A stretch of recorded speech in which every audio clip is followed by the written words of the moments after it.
Wild and Young. We are Wow. wild and young, And and we had just we have just begun. there you go. We had just begun, folks, because welcome everyone to the returning of Being the Asylum, episode 32. Welcome back. Welcome back. Whoops. Cool. So yeah, unfortunately, we had to delay the time because some of us had things to take care of first. But Mhm. we're here now, and we're gonna make the best of it. Especially Yes. we're gonna go through tonight. Um, Unfortunately, but we're gonna see how we thought about the documentary of the one that premiered back on Tuesday. It actually aired during I think as a matter of fact, my time zone actually obviously from 9 p.m. I just didn't know when it was gonna air actually. I heard it was gonna be airing this week, but I just didn't know the actual date. So come to find out, from Omega Red, who point out that you know someone may have talked about documentary, whoever. Maybe, I think it was Russell Otaku, whoever, It was a or talk, but yeah. So yeah. So we're gonna get to that, and we're go through some things that they wrote down because I did watch about maybe 4 times. Just to just skim through things and all that. They don't want to they don't want to watch through the whole thing again. Especially I think you know I feel like there was some things I felt uncomfortable watching again because um most of that documentary was pertains to just how they did it. Most of it was from Dark Side of the Ring. Um, Other things that was uh, obviously it pertains to the Wall Street and other news outlets and whatever have you. But mostly from Dark Side of the Ring. Basically they took some footage from Dark Side of the Ring and just put it in there and all that. Um, and with some reactions, from that show, Dark Side of the Ring, pertains to Mr. Man, and also they did a little different there for reactions as well for pertains to the documentary, and we're gonna cover everything that's never obviously not gonna cut through when things of Dark Stars stuff they brought up in there. We're not gonna cover the whole thing again. We done that already in the past. There's no need to revisit that again. But we will talk oh, about the dark we side. will talk. Yeah, Oh, the dark side of the ring stuff they decided to replay on the documentary. yeah, Oh yeah, yeah, yeah. We're yeah. not. There's nothing more to speak on that since we already did that. I mean, we can talk a little bit of it, but not the whole thing, like because again we discussed those things from the past. Where you know, so there's no need to revisit that again. We will bring it up though. First of all, before we get to the documentary itself, pertains to the bullet points I took down. Um, so guys, overall thoughts of how you feel about the documentary of Nine Lives of Missing Man. It was to me. I'll go for it. To me, it was pretty crazy. I mean, nothing. Nothing really. I'm surprised about, but I mean, there is certain stuff that are like, sketchy. There's certain scandals he's been in. A lot. Well, not certain. A lot of scandals. It's just one of those things where you're kind of surprised that he was able to survive this for like years and years. But now finally one of them's getting caught up, and now all of them are, pretty much coming back to bite him in the ass. I mean, that's really all I gotta say about that. But for now, because then we'll get more into that. After we're done reviewing the documentary. Well, I mean, if you're talking about the documentary itself, I mean, overall, I thought it was a pretty good documentary.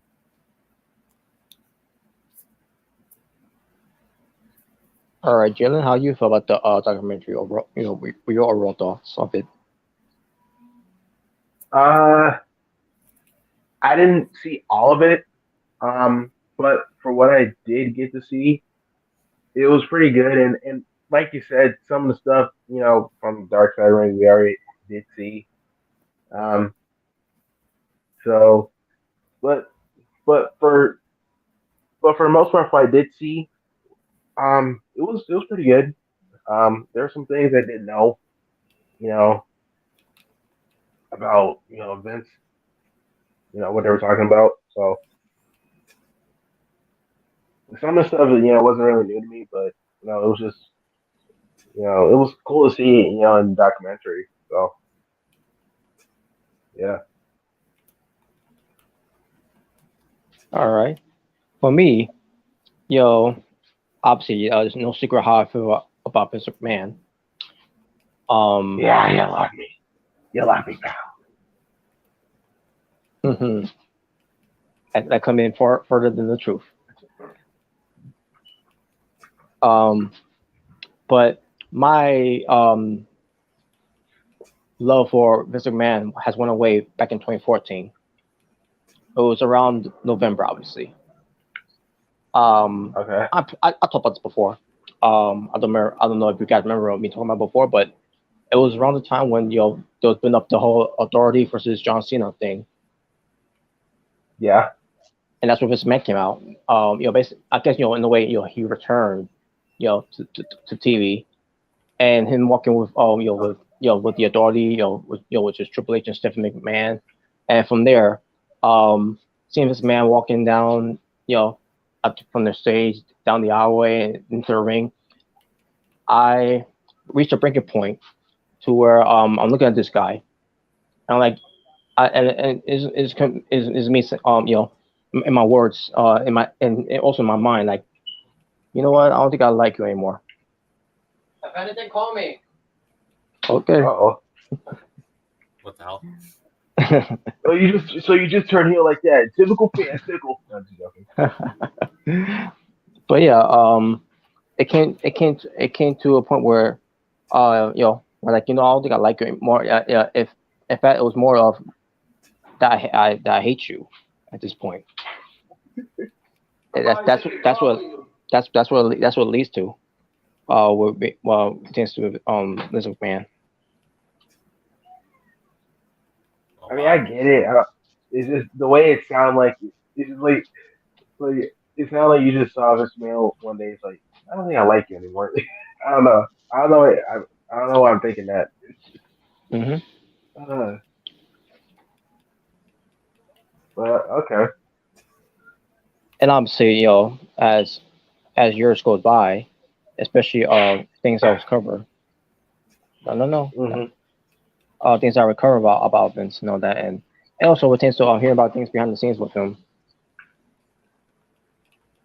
Yep. is, I start, obviously there's some more things that also came about with, from the past as well, and now it's Okay. everything obviously, we'll get to more of that, when we get to the documentary as well, um but yeah, but um the one thing I will never forget, is the one thing that we will talk about when we get to it. It's about, with Owen Hart.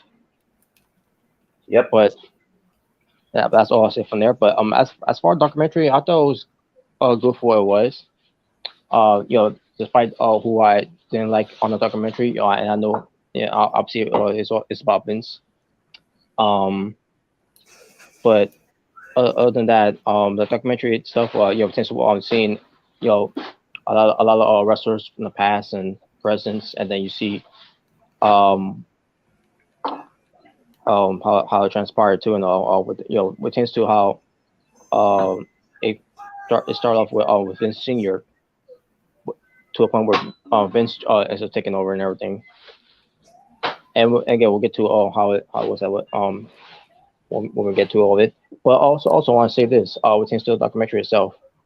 There may have been some things they left out on there, with the documentary. Um, Say it again. there may be things they left out documentary about Britain to Vincent Man. Oh, Um, okay. but I'm gonna get to those points when we get to it. But I think I don't remember if they mentioned this too. I may have forgot about it, or I just can't do it. I remember seeing it one time and then something about something. Um, it was something I can't remember how they said it, but we'll get to it when we get to it. But I'll point out all the things that was left out the documentary pertains to you know um certain people that was in the company that were no longer in the company and that also are no longer with in this world anymore. Mm-hmm. But besides that, to me this documentary, I feel like when this man did the whole documentary about the Ultimate Warrior back in 2005, The self where destruction. the self destruction, that's basically what it did, is basically what it was, where a DVD The was self meant. destruction event. Yeah, basically, yeah, in a way, where basically it also pertains to what also pertains to the whole Leaving Neverland, which is Michael Jackson as well, where they talk about Okay. positive when they talk about a little positive things about him, but then they go to the other parts where they just bury them. That's basically what it felt like, which It kind of, it kind of yeah, felt like that too, Yeah. like kind of yeah, like the self destruction of the Ultimate Warrior when they pretty much buried the warrior on the yeah, DVD. Ultimate Warrior deserved it. Baltimore deserved it. Yeah. The only thing that Bruce Pritchard deserves is a sweet kick in the ass by the Ultimate Warrior, which that's happened plenty of times on TV. I completely No, forgot. you're. I forgot Bruce Pritchard was on that documentary with the Ultimate Warrior as well, Yeah, he was that fat piece of shit. Oh, he was. Oh wow. I and he forgot still that. has that same, and he still had the same gobbleneck on that documentary too. Gobble neck. So, with that being said, I guess we could just jump right into it. And also, if we have if we have time, maybe we have some other topics in hands to talk about, and also also after this documentary, we're done discussing going through everything. Um, Hmm. and again, if there anything is I'm missing, you guys go could fill in, jump right in, let me know, because again, I'm trying to see if if there is some things that has been covered up yet of it when we get to it. Um, but yeah, so after the this man documentary, we could try to do some fun topics. Yeah.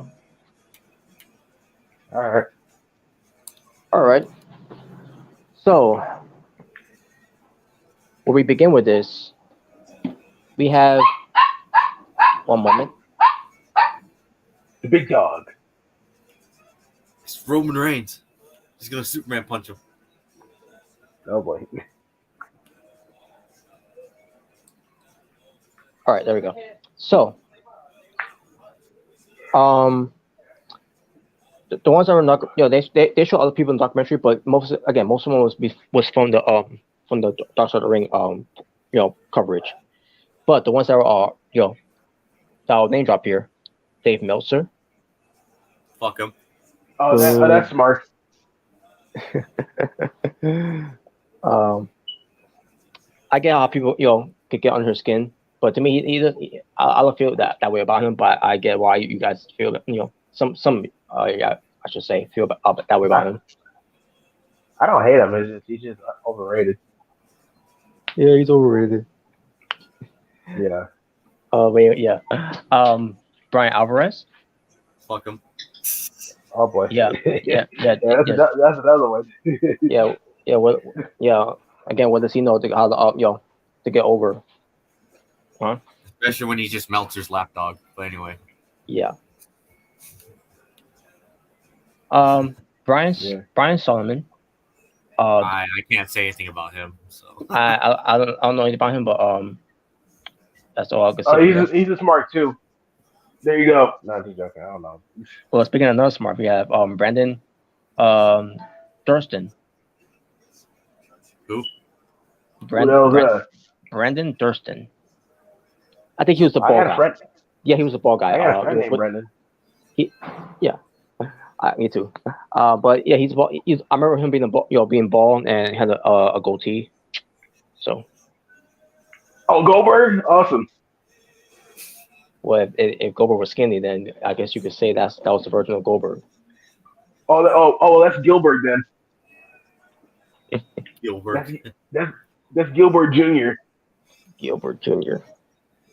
Wade Keller. Who? Wade Keller. Wade Killer? Keller. Keller? Oh, Wade. I think that Wade Killer. What? Wade Keller. Okay. Okay, Wade Keller. Okay. I forgot what podcast he did, but he's one that who interviewed John Moxley.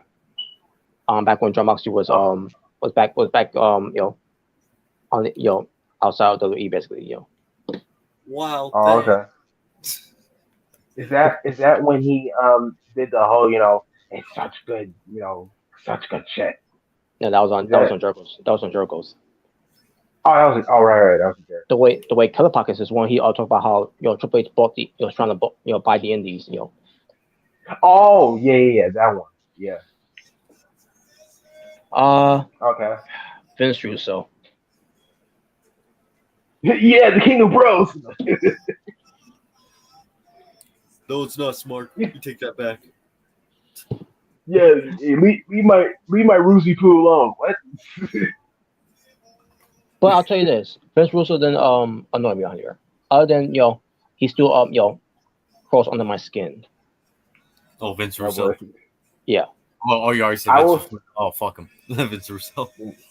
I will say this though, like when we get to that part, I will say people shouldn't blame him for that certain thing anymore. But we'll get to it. Me for the attitude, everything. Yeah. Well, I mean, I'm talking about like the whole Owen Hart thing because I remember people will blame him. Oh, okay. Okay. Well, all right. Yeah. What part again? Owen Hart. The whole thing. Because I remember a lot of. Yeah, because I remember a lot of people blame Vince Russo, for that. Even though, I mean, he just writes the show. He didn't, He wasn't the one who forced Owen Hart to do the stunt. Yeah. The stunt part. Okay. Yeah. But we'll get to that. Well, yeah, we'll get more into that. Yeah. Jim Cornette. Yay. Oh. All this missing is tennis racket. I say fuck Vince Russo and like yay. Oh well, I say F Cornette and say yay Vince Russo. How you like that, Smart? Bruce Pritchard. Oh fuck him. Fuck another guy who crawls under my fucking skin. No, he doesn't. Oh come on, guys! I love you. The same Bruce Pritchard who lied on his own podcast saying that he doesn't control NXT. He doesn't write for NXT, and yet here we have scripts on the show, still doing that garbage shit that he's doing, and it's not I don't blame it on the performer of in Reginald. Yeah, obviously, absolutely no. He's just doing what he's told to do. Yeah, but they got to get rid of Brother Love, bro. They got to get rid of him. Yeah. He is not good for NXT. No. Just have Shawn Michaels have career control. I trust him more. There's a reason why when Regal call him an idiot. Exactly. I mean, he said it. He said why even saying his name. Yeah. The fact that we already know what he's talking about is like, wow, you're that bad. Yeah, William Regal even says it, dude. Come on, man. Yeah. Come on, dude. But continue.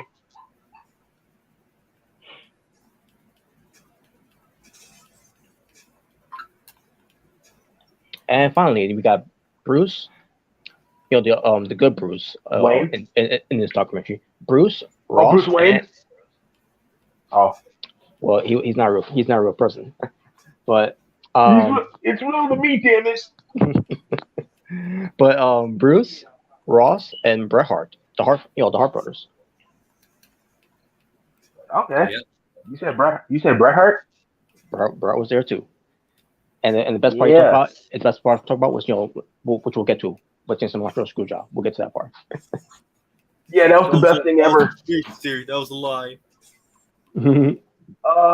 Dude, Shawn Michaels screwed him. Yeah, Vince Shawn did, Michaels dude. screwed him.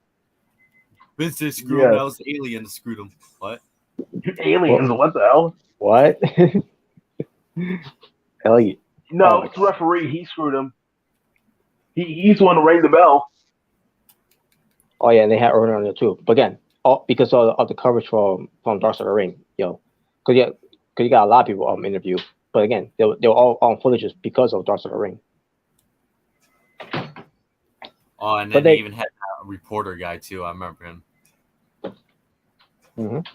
The one that did the whole report, and then the one where he got slapped. Yeah. Oh yeah. I forgot Yeah, his name. What was his name again? Who I cares? forgot his name, but like, Who cares? He's fucking garbage. yeah, that's the guy it's, that It's yeah, I don't remember. But I remember his last name being Stossel, whoever it is. Oh, Yeah, John that was Stossel. when- That's his name. Now I remember. John Stossel.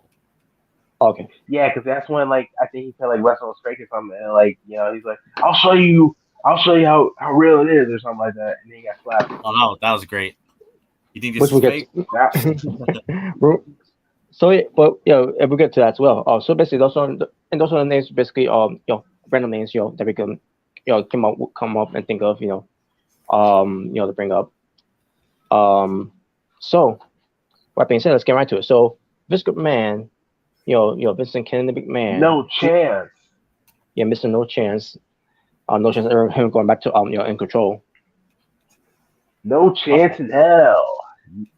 You got no chance. John Cena got no chance in hell. You got. What the fuck?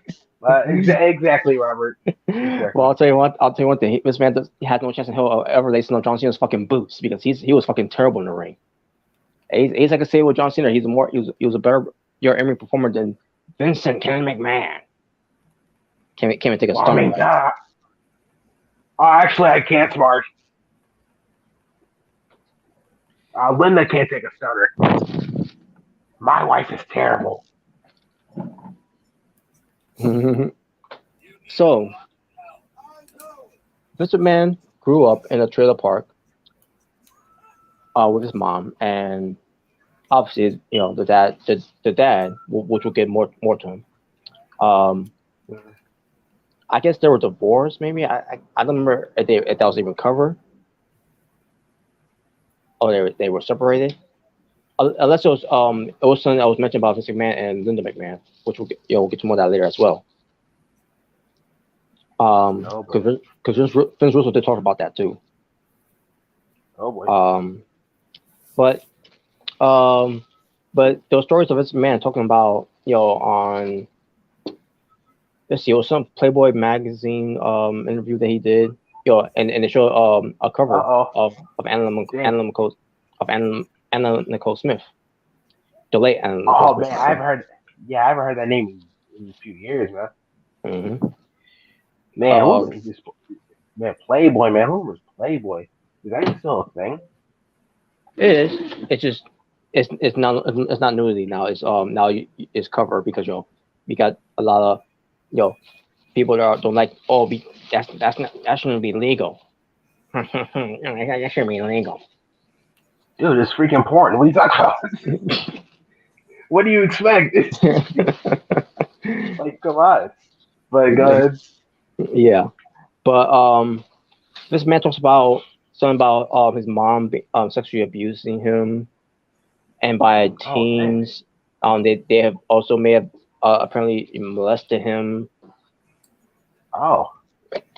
And then the stepdad that he that his mom was seeing. I don't remember his name actually, but they mentioned it here, but I don't remember the name. But this man explained in that interview where when he passed, I don't remember how he passed, but this man I'll never forget when I first heard about this. because it's like me, I heard this plenty of times before, and then heard this again on the documentary. Like last week, I believe that his man even said that that he never had the chance to you know to see him again before I kill before I kill him, something like that, whatever, something like that. Basically, he wanted to kill him because of what he did. Dang. Wow. And I don't blame Vince, but Wow. like I don't I don't blame him because during those times stuff like that where people get away with things like that easily but nowadays some people can't get away with that. Yeah. I mean, I can't really blame him for that because with the stuff I mean, something like that is like, I mean, how can you not feel some type of way? Yeah. I mean, I can't really blame him for thinking that way. I mean, it's extreme, but I mean, look what he dealt with. Mm-hmm. Yeah. Yeah. When I saw this, I was like, dang, I didn't realize how much of a childhood, like, how bad it was for him. Like, dang. Like, whoa. Yeah. It's not Yeah, very when I good heard, from you. But- yeah, But either yeah, I way, did not expect that. but either way, there's no excuse of what he did, what he did, No, as it's he not an as he excuse, got but into the business. I know, Yeah. but yeah, because I some didn't people expect that. some people can use that as a their reason of their actions. New Yeah, Jack. no. I was just about to bring that up. Yeah, exactly, bro. Oh my god. Yeah. I was just about to bring that up. Oh Or- man. Nick Cage. Man. He's another one. Oh, Oh god. boy. Well, I don't know. Oh yeah, as a matter of fact, yeah, I really can't remember that much, but whatever. So then he finally meets his dad. Now as they're saying this, I'm saying, so wait a minute, so he never met his dad. They never met. I mean, obviously, since growing up, being a baby and all that, I doubt. What can you remember when you're a toddler? But I'm like, so they haven't met for that long. They're saying to me it's the first time they're meeting with one another. Like that, I find that hard to believe. I truly do. I think he said that he didn't meet his dad until he was 12, something like that. Yeah, something like that. Like wow. I'm like, wow, Right. you didn't even meet your Vince Senior when. Wow. That's crazy. So,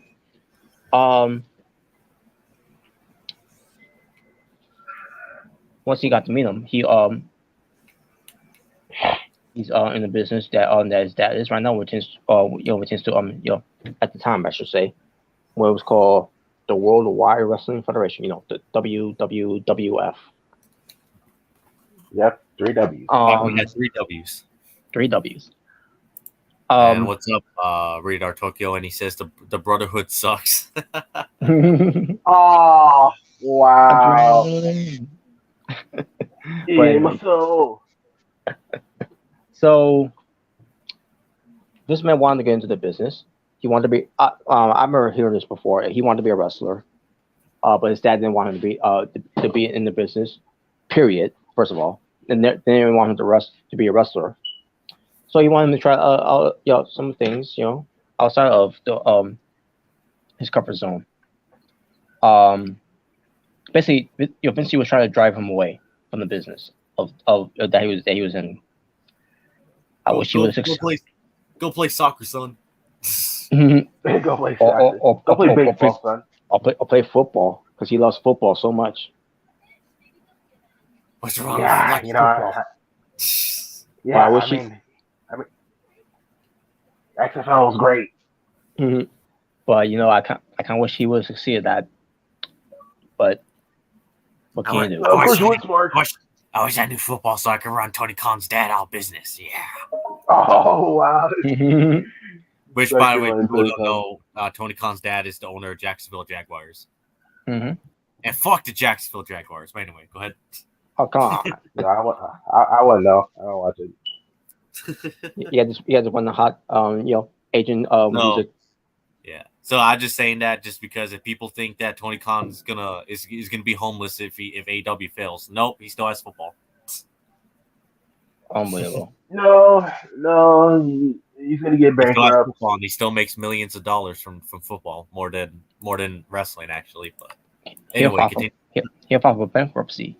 But anyways, speaking of file for bankruptcy, so I'll get to that part. But Yeah. Vince McMahon, That was a great segue. yeah, Vince McMahon, met Linda McMahon because of I think because of her, his mom, introduced her to him, and they got together and all that. I think they may have filed for bankruptcy because Vince McMahon was trying to do things outside of the of pro wrestling because again his dad tried to drive him away from pro wrestling. So the thing is, and the thing about that is, and we've seen how this done. And we seeing it, and heard it from some people already. Bishop Man can't do anything else. All he's got is the wrestling business.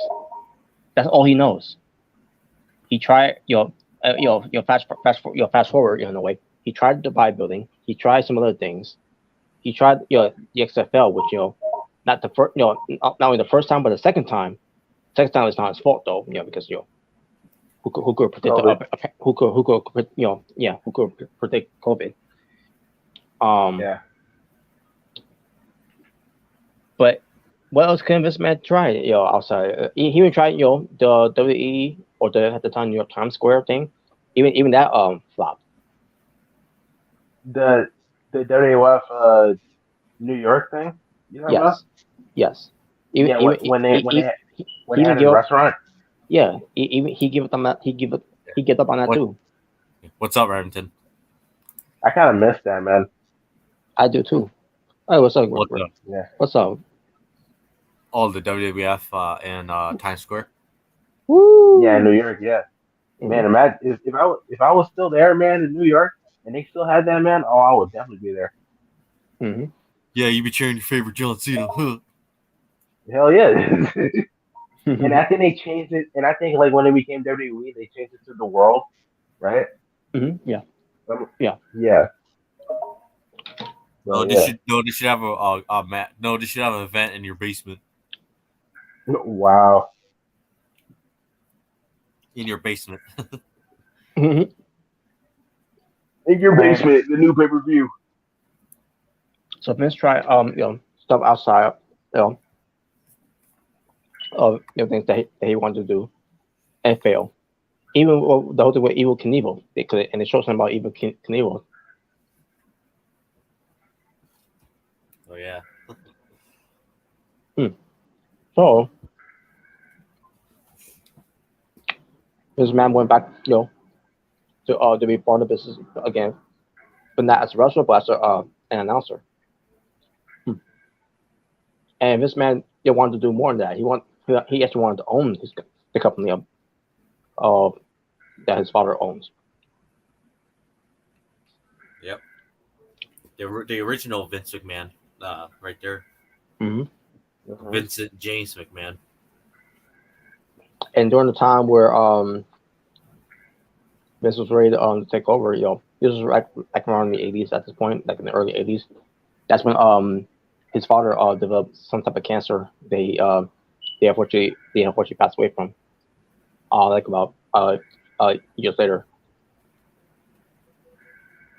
Yeah, damn. Yeah. Well, before all that happened, this man, he stole a lot, of talents from territories, so that he can kill the territories for his company, to be, seen global, which he did, as years later, he has succeeded that, but by killing promoters, businesses, in the process of it by stealing their talents from them. Doesn't matter if they're wrestlers, ring announcers, commentators, it doesn't managers, Doesn't matter. He was trying to get all of them. Mm-hmm. He had to run through people like Ted Turner, Jim Crockett, Eric Bischoff, Paul Heyman. The list goes on. Yeah, they're all jobbers.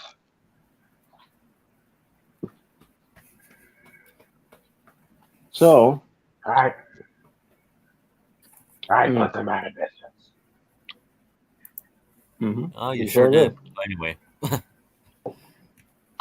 But broken promises, lies, yeah, and stabbing them in the back. yeah, this is war. Yeah, I'm not Cuddy Rhodes. that was Cody Rhodes before he was Cody Rhodes. Yeah, Wow, So, that's a real American real backstabber. American Nightmare. Yeah. Yeah. so, because he's American, he is American. So Vince Senior was talked to by promoters. You can't have you gotta tell your son to stop this. He's coming to our business and everything, right? So that's what Vince Senior did. He tried to tell his son to stop, and Vince got angry at him and said no, no. And he told him his reason why he's doing this, and then Vince Senior went along with him. Because now he's got cancer to worry about and all that, and he gave the company to his son, and Vince had his cockiness and saying that you work for me now and blah blah blah, and there you go. You work for me, Smart. And even Prophet I'm trying to take me out head on. Yeah. Now I'm the authority.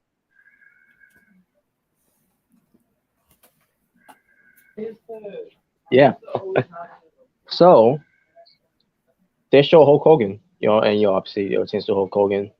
When it comes crashing down and it hurts inside. Well, I don't think we need to get into that because we all know what happened with Hogan in WWF at the time. Yeah, I got screwed, brother. Basically, what I'll say here is that Hulk Hogan was their golden goose that helped their company to be what it is. Yep. And now we get to some parts that they mention here. For example, the Dave Schultz and the slap heard around the world. Obviously, from this is coverage from Dark Side of the Ring. Obviously, basically the gist of it was he slapped Style Soul for asking a stupid question of I think this is fake, and then he definitely got it. His ring, his bell's ring, I should say, in his ear, something like that in a way, which rightfully deserved. Fuck him. Yeah. In fact, I don't think I haven't put him in the trash yet. So, well, you know what that means. Yeah, you know what that means. Time put them in the trash. Sorry, folks, coming soon. Returning out to pick up the trash. Many names are going to be on there. Take out the trash.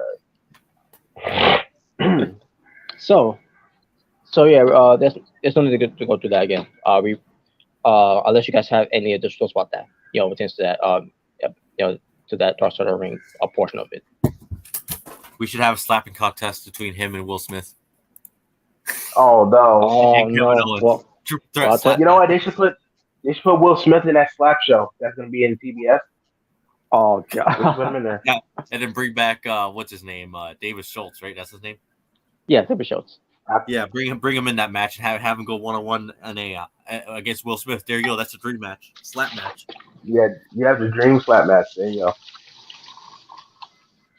Well, I gotta say he deserved to be slapped. I wish he slapped John Cena, but anyway. Oh my God! Stop. You think he grits all the time? What? You think you can lace up my boots? What? Whatever. But anyways, that should be his new finisher. If he's ever in 2K, make his finisher to slap. Oh my God! Whatever. So, but probably that if you remember, I'm playing No Mercy with Stephanie McMahon. That was her finishing move, to slap. I think that was also her finishing move in Just Bring It, if I believe. Maybe she shout out David Schultz. And SmackDown, when you play with her as well. because she's a playable character in there too. So then we get to the whole Jimmy Fresno and the death of Nancy Argentino. Again, we went through that already. The whole thing of he killed his girlfriend and didn't report it until it got serious where unfortunately was not moving and not breathing, no pulse, and the whole thing where he is going to be arrested, but this man with a briefcase. I'm assuming it was money. They bought basically bribed them, to Oh my God, Money in the Bank. Yeah, basically it was kind of money in the bank in a way when you think about it, because the briefcase. It was Hogan t-shirts. The Hogan t-shirts. Hogan t-shirts. Look, if you let him go, I'll give you a life supply of Hogan t-shirts. How's that sound? Wow.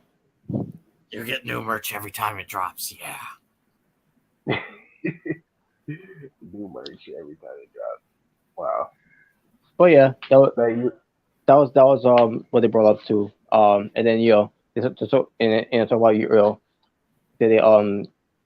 they opened up the case years later, which is 3 decades later. Mm-hmm. And obviously by that point it was already too late because he was already sick, already older. He was basically near his deathbed, and he couldn't stand trial, and then he died. Yeah. Yeah. And because I heard, because I know at the time he was fit to stand trial because of how old he was. I'm pretty sure he had dementia at that point. So like, yeah. So obviously so if he were to go testify or be questioned on trial, he wouldn't even know what he's saying. So obviously that's why. Yeah. Yeah, it's just like, yeah. Obviously it was already too late, but when they arrested him, in was it 2017? I think so. When he finally arrested him for the murder. Yeah, I think so. 2017. Yeah, damn it, too late. They did it way too late, and he was already too old. He could even stand fit to stand trial, and then he died. So it's sadly one of those things that we might not we may never know even what actually happened, how it even led up to whatever happened that night. Mm-hmm. Yeah, we'll never know. But then we get to the whole thing where this man was on TBS or NBC, something like that, where it tends to it was the night where it was basically Black Saturday. It was basically the infamous Black Saturday they did where this man appeared on the show, and the fans and everyone else was not happy about that he was on there. Now I didn't understand what with Vince McMahon being on this wrestling show that he has nothing to do with, and it was a Black Saturday incident that they called it. It was basically a dark day that this man came into the to that territory, and basically did what he did, It's in my hands, yeah. So I'm all elite now. Oh no. Vinny Mac is all elite. But that was the whole thing. But then they discussed the whole thing where this man had like celebrities like Cyndi Lauper, Muhammad Ali. They even show Muhammad Ali taking pictures with Liberace, and I think it was Andre on there, or probably with someone else. But also you have Mr. T there. Basically it was all to promote their not just on the whole rock and wrestling connection, because that's basically what it was. But also to promote the first ever WrestleMania. Which my greatest creation. Which if this man would have his way, it would have been called the Colossal Tussle. No. Oh no. So thank God for Howard Finkel that he came up with the name of WrestleMania, especially with his man, hates the word wrestling, which is why I'm pretty sure why he wanted to call it Colossal Tussle, to have nothing to do with with the word wrestling. No, I Can want to you call it imagine that? nothing. Oh, double or nothing. Could you imagine that? Colossal Tussle goes Hollywood. Uh, Colossal Tussle, big time. I'm trying to think what else. Colossal Tussle. Remember the whole thing they were promoting the whole 30 years of WrestleMania? Well, the 30 years of Colossal Yeah, 30 years Tussle. of Colossal Tussle. Yeah, No, 30 I was years of gonna call it Colossal Great Balls of Tussle. Fire. Yeah. Oh no, that's worse. The 25th anniversary of a Colossal Tussle. Yeah, no, that sounds more like a video 25, game. 25 years of 25 years of Great Balls of Fire. That sounds like a fighting. The more I think about it, that sounds more like a fighting game for Colossal Tussle. That's what it sounds like. The Well, more there I you say go. it. He should have made a video game out of it then. You know what? That should be a fighting game. You know what? That's my idea. No one takes it. It should have been a video game. Instead of trying to call it your WrestleMania. Yeah, anyone steals that, so Colossal Tussle. Wow, someone's gonna be like, "Well, you guys like Fighter Fest, so how does that make you guys feel?" Well, we didn't come up with a yeah, name. exactly. Well, we didn't come up with a name. Tony Khan or the Bucks or Omega did. Exactly, and they suck, man. Yeah. But anyways, Yeah. but No the whole wonder they didn't go to WWE. No, oh god. But WrestleMania would have been a flop, because this man had put all his chips on the line for this. Because if this would have been a fail, yeah. there would not be no WF or WWE, I should say. They would not even be a WrestleMania. They would not they would not even be a Royal Rumble. Nah, they want to be a Royal Rumble. They were probably going to be a SummerSlam.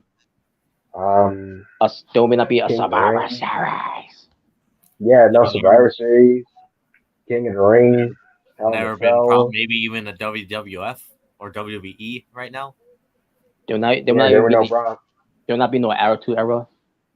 There'll be no probably Attitude, there'll probably Braun no Panties team. matches. There will be no AEW. I mean, it would just create a whole parallel. Let's be real. That would create a whole parallel right there. Mm-hmm. Yeah, that is Man, this was a huge gamble. And to his credit, I mean, he got it done. There will not even be a Monday Night Wars, and with the win the war, there will not even be a TNA. Yeah. Or Ring of Honor. Someone's gonna be like, "Yay, no Jeff Jarrett! Yay!" Oh. Wow. Jeff Jarrett was still around even without WF. So. No John Cena. Yeah. Oh, whatever, dude. Yeah, there will not be a John Cena. There actually will not be a John Cena. That'd be sad. That's not reality. I'll be like, yay, no John Cena, yeah. No Brock Lesnar. No Batista. No, that's sad. Yeah, that's sad too. There will be no Undertaker. There will not be there will not even be a Triple H, and without Triple H, there will not be an NXT. Yeah. There'll be no Charlotte. There'll be no Johnny Gargano. Yay! I mean, there'll be a Charlotte, but there will be a Charlotte, but not in wrestling though. Yeah, not in wrestling. Yeah. Well, actually, I should say actually. Yeah. But anyway. Yeah. But you get our point, everyone. Yeah. So should we thank this man for that? For me, fuck him. You know what, pal? F you. You're jealous that you never started a wrestling company. I did. Yeah. You're jealous of me. You're jealous of me, brother. Yeah, I'm jealous. I'm jealous I'm not in the business. But I digress. You wish you could be the big bad Vinny Daddy. Yeah, you wish you could be Big Papa Pump. Yeah. Yeah, you wish you had the golden egg like I do. Yeah, the golden egg. I remember that. The golden Yeah, egg.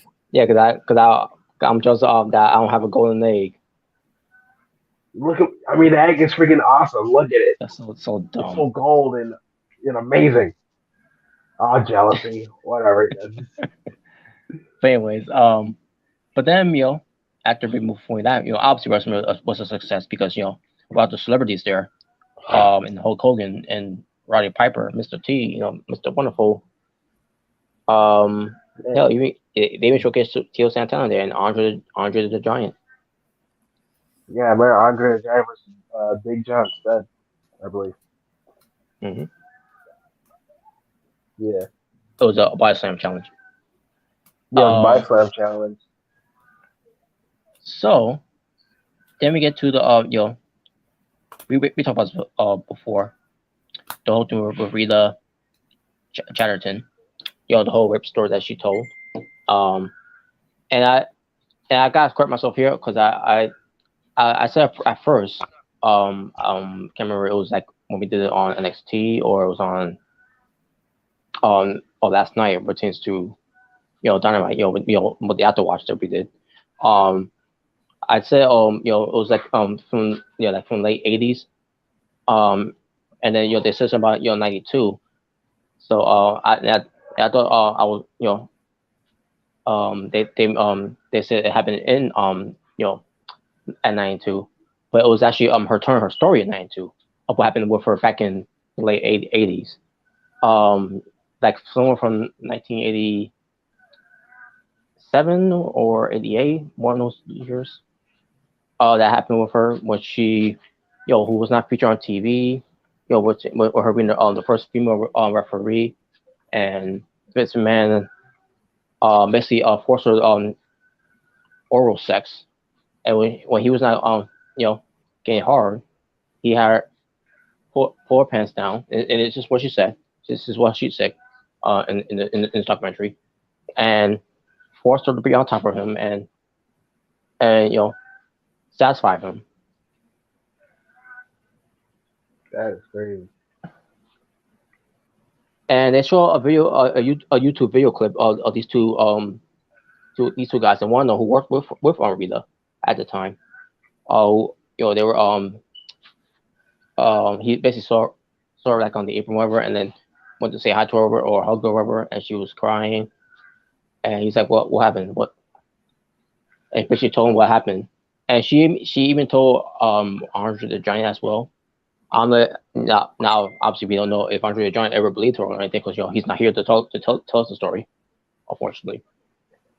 Um, but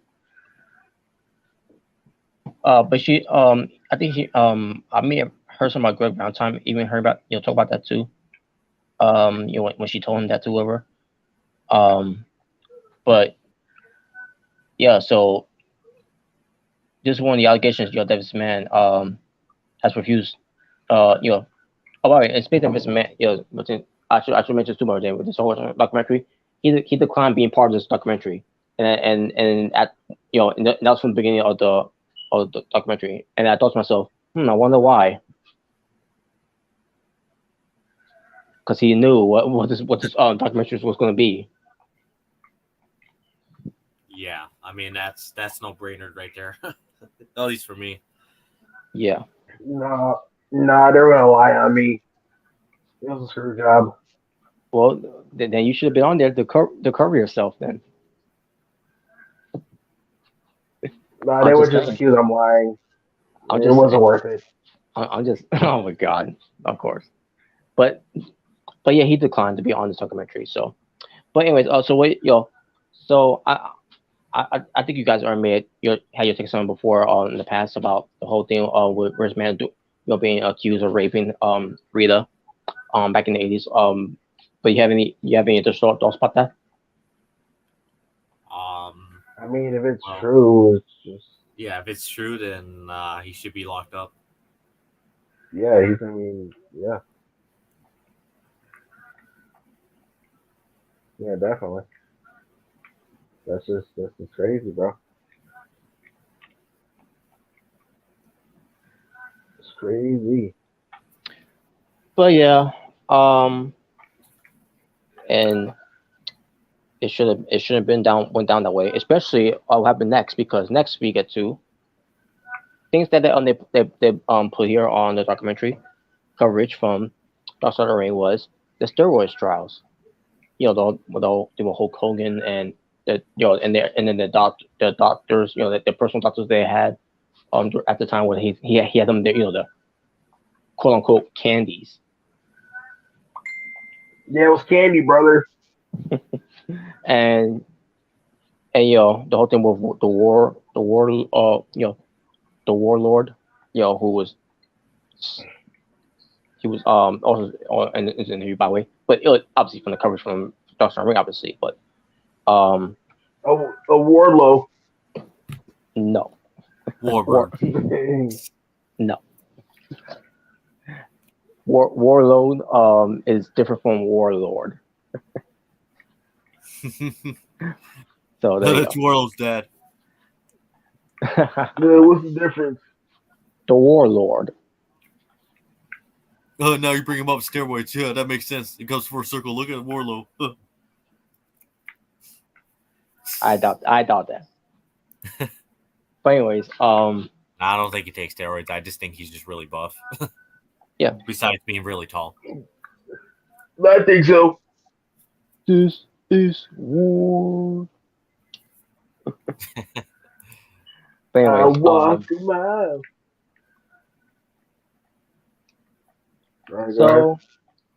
so we were talking about the steroids trial and all that. He was this man was acquitted because of it. Hogan testified. Not against Vince, but to defend Vince. Brother. Yeah, brother. I had to say, brother. And then Hulk lie obviously on testimony pertains to him hearing me for ache muscles whatever, and hearing me 3 times, and like, yeah, sure you have. Yeah, I have, brother. Where's the proof that I used it more times, brother? You can see on your fucking TV. look at those veins, especially with him getting older. Like, you telling me it was all because of nutrition, Jinder Mahal? Yeah. Well, I took my vitamins, said my prayers, brother. Did you do that as a kid? No, that's what I thought, brother. How do you know I didn't take vitamins? Have you heard of Flintstones vitamins? We're the Flintstone kids. Yeah, I think it's right, Fruity brother. Pebbles don't count as vitamins, brother. But yeah, they do, brother. But yeah, so anything you want to cover for that, guys, before we move on? Because we kind of already discussed this too and all. Yeah, not really. It's pretty much just the same thing. Yeah. It's pretty much just a recap of the entire episode. So yeah, nothing really much I have to say about that. Nope, not very much yet. All right, so now we get to Bret Hart and the Montreal Screwjob. Which obviously it's been talked about over and over again every year when this happens. Even when Bret Hart goes to these conventions and meet and greets, all people keep bracing up is the Montreal Screwjob every freaking time. But here we are. The Montreal Screwjob is the one that this man orchestrated. Obviously he didn't do it by himself. He had help, obviously. You guys have guys like Bruce Pritchard talking about it. Vince Russo, Bret Hart talked about it. Jim Cornette talked about it. Then they mentioned Triple H, who said the whole thing of if he's not going to do business, we're going to do business for him. Instead, they had Bruce Pritchard do it instead. Pertains to that whole thing. Like, great. Well, we couldn't get Triple H on the documentary. He declined. Well, I highly doubt they even contacted Triple H to begin with, but I don't think they did. No. I think the China documentary. I think they interviewed him, right? No. Or was it just something he said about China, like from a previous clip? I think it was some clip that he may have said. Oh, something about China. Yeah, something about China, but he was not interviewed. And why would he be interviewed about that? Because oh god. the game. Yeah, I guess I guess if you're a student who's been around playing the game so long, you gotta you know cut off some layers, and China was one of them. Yeah, what's wrong with that? No,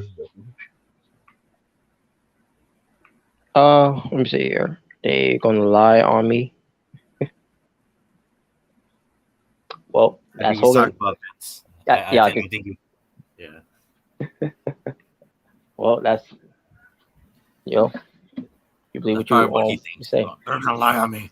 What's the point of me going on a documentary? Yeah. Because exactly. Especially when no one's gonna believe what I say. Yeah. you're a liar. The capital No. Oh, territories.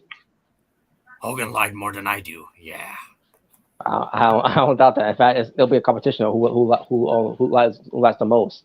But jeez, I think it's great, Make the lie brother. championship. but Liar yeah. championship wins. So again, yeah, the Montreal school job, and Barrett was on there. He talks about what he did to the Vince, all thing with punching him, give him a good right hook, that, give him a black eye and everything. And the whole thing was, Bret Hart, was leaving because this man, at first he couldn't pay him, because he couldn't afford him. So he was going to allow him to breach his contract to negotiate a deal with Eric Bischoff, who's an idiot. Bret Hart's words. Um, No, he's a genius. maybe the singlest idiot who ever got into wrestling. Yeah, again, Bret Hart's words. But actually, oh yeah, Eric Bischoff, he's on here too, by the way, on the documentary. But I think it was from coverage also from either it was from his 80 days weeks of podcast he does, just stroke his ego. But Look, I mean, I did beat him in 83 weeks. What do you? I mean, it didn't happen. yeah. But anyways, but they talk about that and everything, and and yeah, that's when I got Bruce Pritchard um skin crawling under me and everything, like I fucking hate you, man. But you're lucky I don't hate you more than I do. I hate Vince. I think it's great. But anyways, but besides that, yeah. So they did what they did. They screwed Brett because he didn't want to do the job. Um, so they had to get the ball off him because he was leaving anyways. And there you go. Now I don't know if you guys want to talk about this, but what do you guys think? I mean, obviously everyone knows about the screw job. You know what happened. Uh, that pretty much, I believe really started the Attitude Era. You know, Yep, it did. and yeah, Which so which and we're getting close to that part too. Um, well, what you, Omega Red? Do you got anything to say about this? The whole screw job thing with Brett.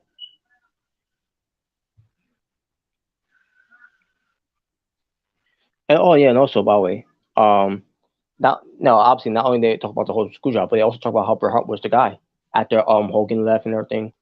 Um, and this goes back to the whole steroids trial where they this man was trying to cover his ass, because a lot of his big wrestlers, were jacked to the gills, were getting caught. And this man, uses guys like Shawn Michaels, Bret Hart, and whoever have you, that were on, were the same build like those guys, to be so champions. Razor Ramon. Well, Razor Ramon was a world champion, but yeah, same time, Razor, he, of what I know, I've known, he's never been, on the juice. So, but he's been, Yeah, but he's been on other things, but I'm not gonna get into yeah, that. But yeah, but Bret Hart was the guy, who, the excellence of the excellence of execution, best there is, best there was, best there will be. So, not even Shawn Michaels couldn't lace his boots, and his too he can do. But Mm-hmm. you could say it's same to Bret Hart, where he couldn't lift up Schmeichel's fucking boots, or what Schmeichel couldn't do in the ring as well.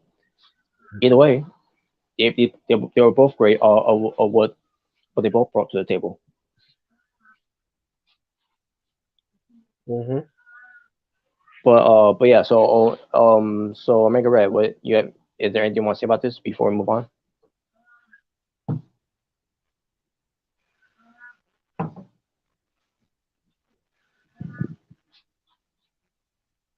Omega Red. Oh, he's muted. Okay. McFly. Oh, So I guess we move on to he responds. So then we get to WCW, who takes the talents.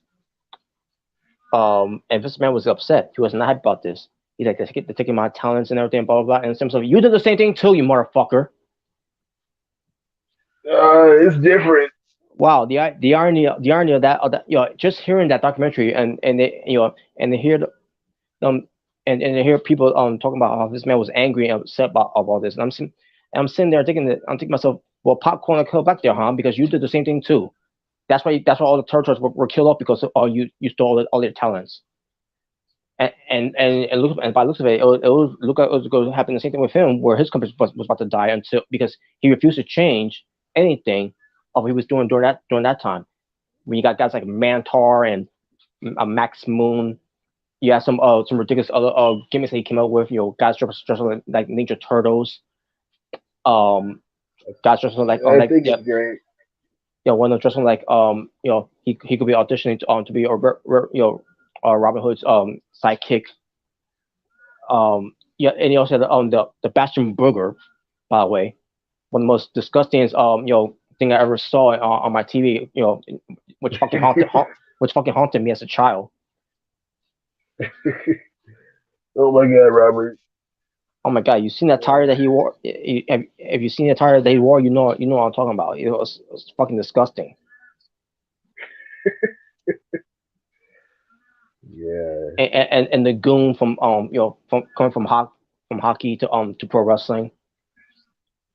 Well, All look at these the bright side, Robert. Look at the bright side. At least we have Max Boom. maximum. So yeah, you're wondering, and he's wondering why there was gonna his company was about to go out of business because he was promoting it as a cartoon more than what it should be. Yeah. I mean, it worked in the '80s, but the '90s was a different time period. I mean, dude, even like Power Rangers back then, before WWE became, the Attitude Era, even that had more attitude than freaking what Hmm. WWF was doing. Yeah, Yeah. So but yeah, I find that ironic that this man is getting upset with that when he did the same thing in the 80s. No, I didn't. no, I didn't, brother. Yeah, where's the proof, brother? Where's the proof? Where's your proof? There's evidence from people that talked about it. What evidence? Yeah, you can't believe everything Russo says. Yeah. Bro, Yeah. even Bret Hart can tell you that. It tends to during times from Oh, he's a liar. even from Stu Hart's Stampede Wrestling. What does Bret Hart know? That's that's Freaking that's smart. that's why you got Owen Hart during that time. It wasn't me, goddammit. I never signed him. That was Triple H. Another, Oh well. he was not hurt around yet. Oh, he traveled back in time. Yeah. What the? Yeah. So Omega Red. So I already talked about Bret Hart and the Montreal Screwjob. And I think they say about that. What was that? Bret Hart of his career and then the Montreal Screwjob. Anything anything to say about that? Oh, I mean, yeah, he was the top star after Hogan obviously left, and well, I mean, what he did to him was wrong. I mean, I know obviously at the time they obviously they couldn't agree on anything at the time, and I guess Vince's mind he thought the Montreal Screwjob was the right way to go, which it wasn't. But like, I don't know. I'm just like I'm more on Brett's side when it comes to that. But but I'm also at the same point where with Brett, he's got to stop being bitter about that, even though it's been like almost 30 years since then, and it's like, I don't know. Yeah, I just feel agree. like, Get over it. well, I wasn't really saying that to defend you, Vince, but anyway. Yeah, you were. I just saying, like, because I'm pretty sure at this point everybody's moved on for that, other than Brett for whatever reason, in some for some way, whatever reason. But I don't know. That's how I feel about the whole Montreal screw job incident. Yeah, I get what you're saying. Wrong button. So yeah, I mean, I can't really blame Brett because all people keep bringing up and talk about is the Montreal screw job. I mean, yeah, I would say that's kind of a hard thing for him to get away from it. But at this, I don't know. I just feel like, I don't know, man. I just feel like at this point, just, oh, what's up? It's Bob. Hi, Bob. Bobby Fish. Oh my God, awesome. Fucking Bret Hart bitching? No, say it ain't so. That's right. Oh. No, he never bitches. No, come on, he's the nice guy in the world. I mean, yeah. I mean, are we also talking about Biggie Mac, Daddy? I love me some Biggie Mac. Biggie Mac. Yeah. Unfortunately, don't talk about him. Fucking do-rag wearing ECW champion for life, baby. I'm surprised they didn't show. I'm surprised they didn't show that in the documentary. Him wearing the do-rag. Well, then they're fucking retards. Why don't you not show Vince McMahon's best moment ever? Sounds gonna be like, oh, you show Otaku, but not a do-rag McMahon. Why would you show a video of a woman hater anyway? But you won't show fucking Vince and a do-rag. Oh man, I heard it was like, why do you show the woman hater? It's no fucking credit. Why does nobody give credit to Vince and a do-rag? Like, damn it. He was the greatest ECW champion of all time. Come on. By the way, I'm so happy that Jericho got pinned by a jobber. That was amazing. I loved it. Yep. That was satisfying, but I wish we'd seen him. But anyway. Oh, shut up. Well, I wish it would have been Hook. Fuck. Yeah, I'd do it. Did you hear really, bro? Big 7 foot tall Bill scared of a 13-year-old in gym shorts. Oh my God! I've got you by over 500 pounds, but don't kick my ass. Oh my God! That was stupid, especially since I believe Big Bill can whoop his ass like easily. Like that was stupid. That motherfucker could big boot that kid and he'd be in a coma. Like, get the fuck out of here with that bullshit. Exactly. Like, come on. Why did you just do it? But I said something similar about this months ago. I did say they're gonna eventually make him look like he's gonna beat like big guys. It's gonna happen. Because we all know the rule about big dudes in wrestling.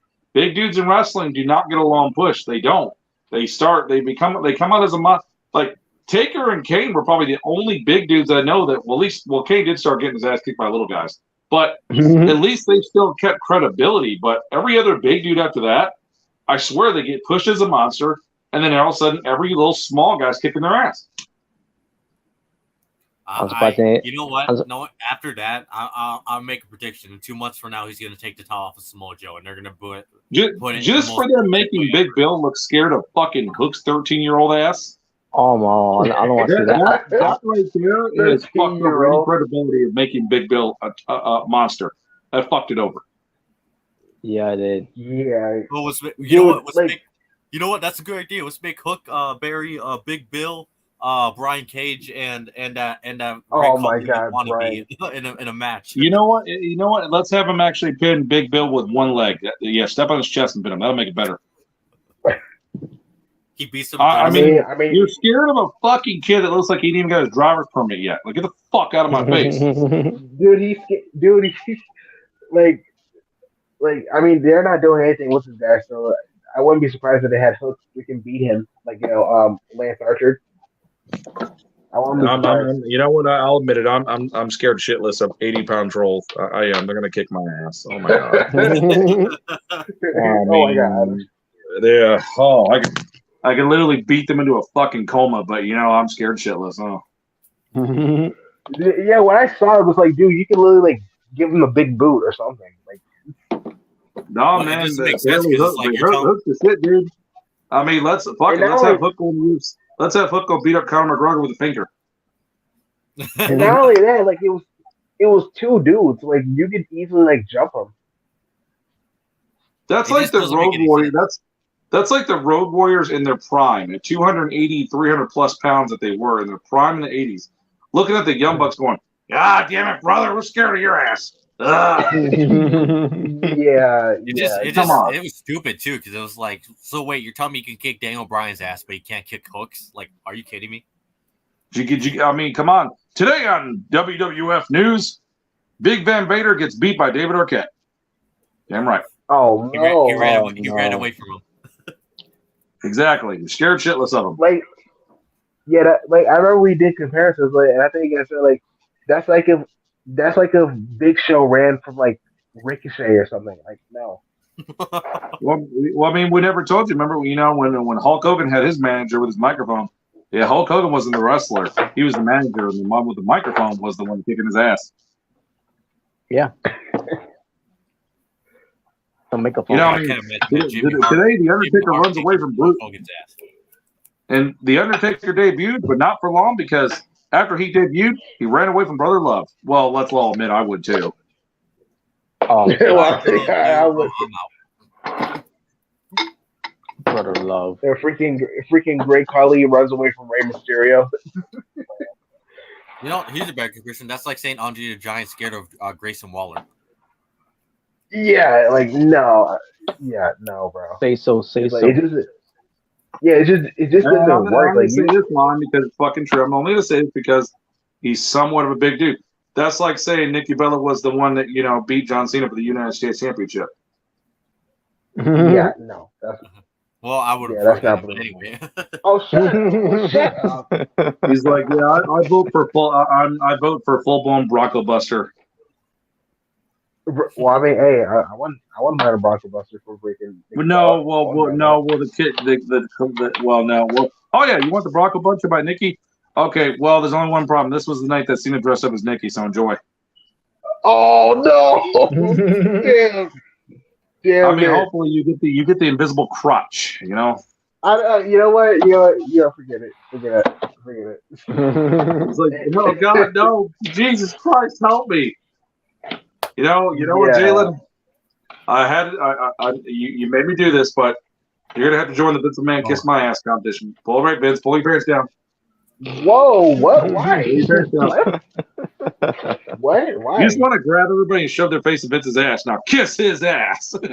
Why do I have to do it? What did I do? What? So do because your love for Charlotte forced me to do this.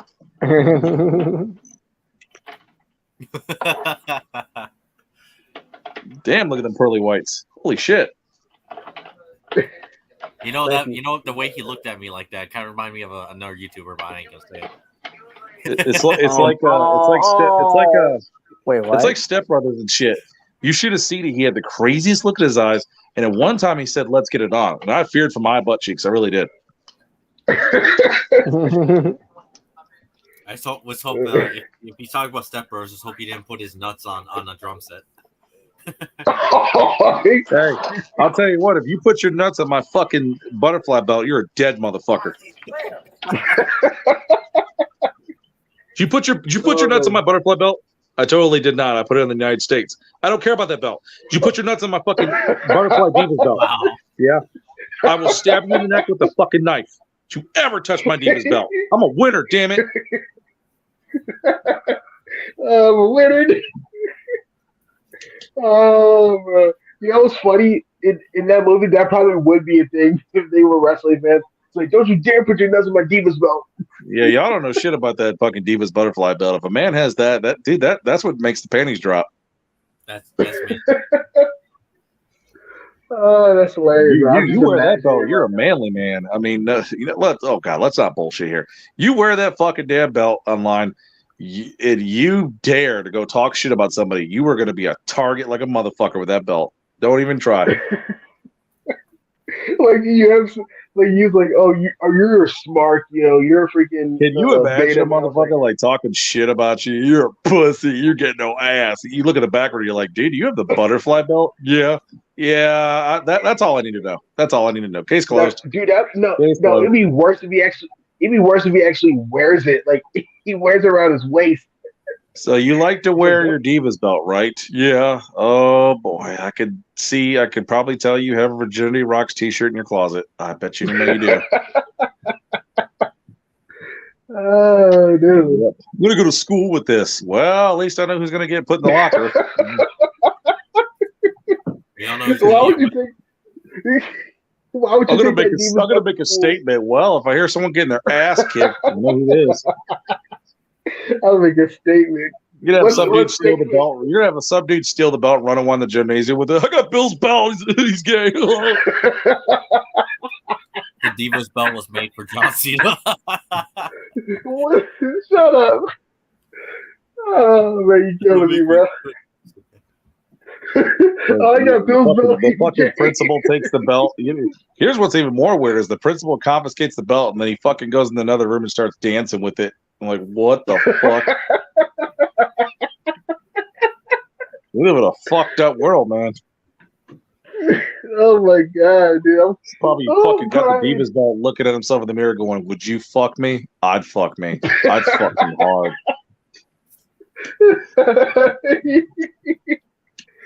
Oh, some 16-year-old walks in the room and sees his fucking principal dancing with the Divas belt.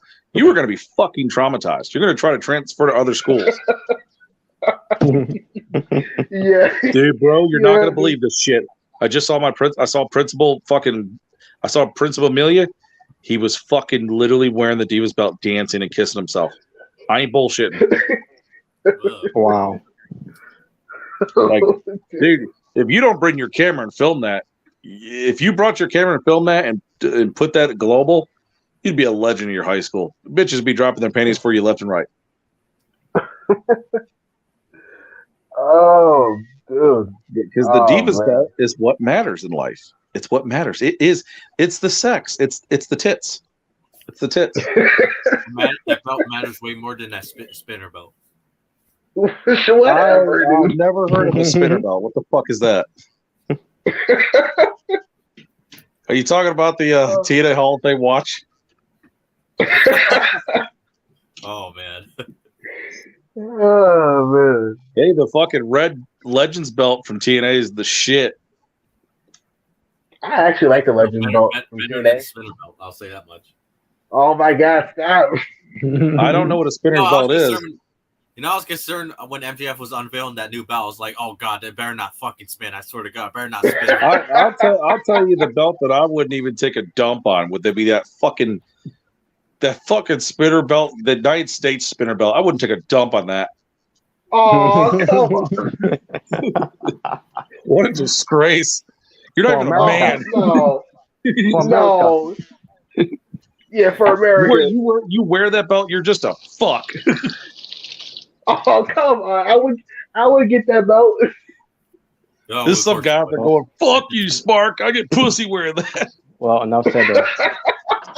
Oh, wow. Okay, Robert. Wow. Okay, Robert. Yeah. Oh, wow. But that was cool. That was cool, but there was the Spain thing I didn't care for. Oh man, I'm dying. Everybody should care for it. Have y'all ever watched that Vince McMahon episode? Yeah. I watched some of it. Oh, cocksucker. I gotta watch that shit. It aired on Tuesday. Well, I'm pretty sure some fucking dude on YouTube's got it. He's sure he pirated it, so I'll probably watch it on YouTube. Yeah, you can probably find it on YouTube. There's always people that steal content, but you gotta watch it before they get flagged. Yeah, that's how we did. The Candace. I think the last thing I watched was the Territory days, and I think the last thing I watched was the one with Medusa on it.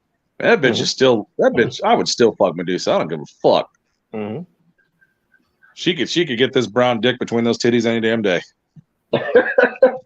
She could throw me in the trash anytime she wants. The trash can titles. boy. Yeah.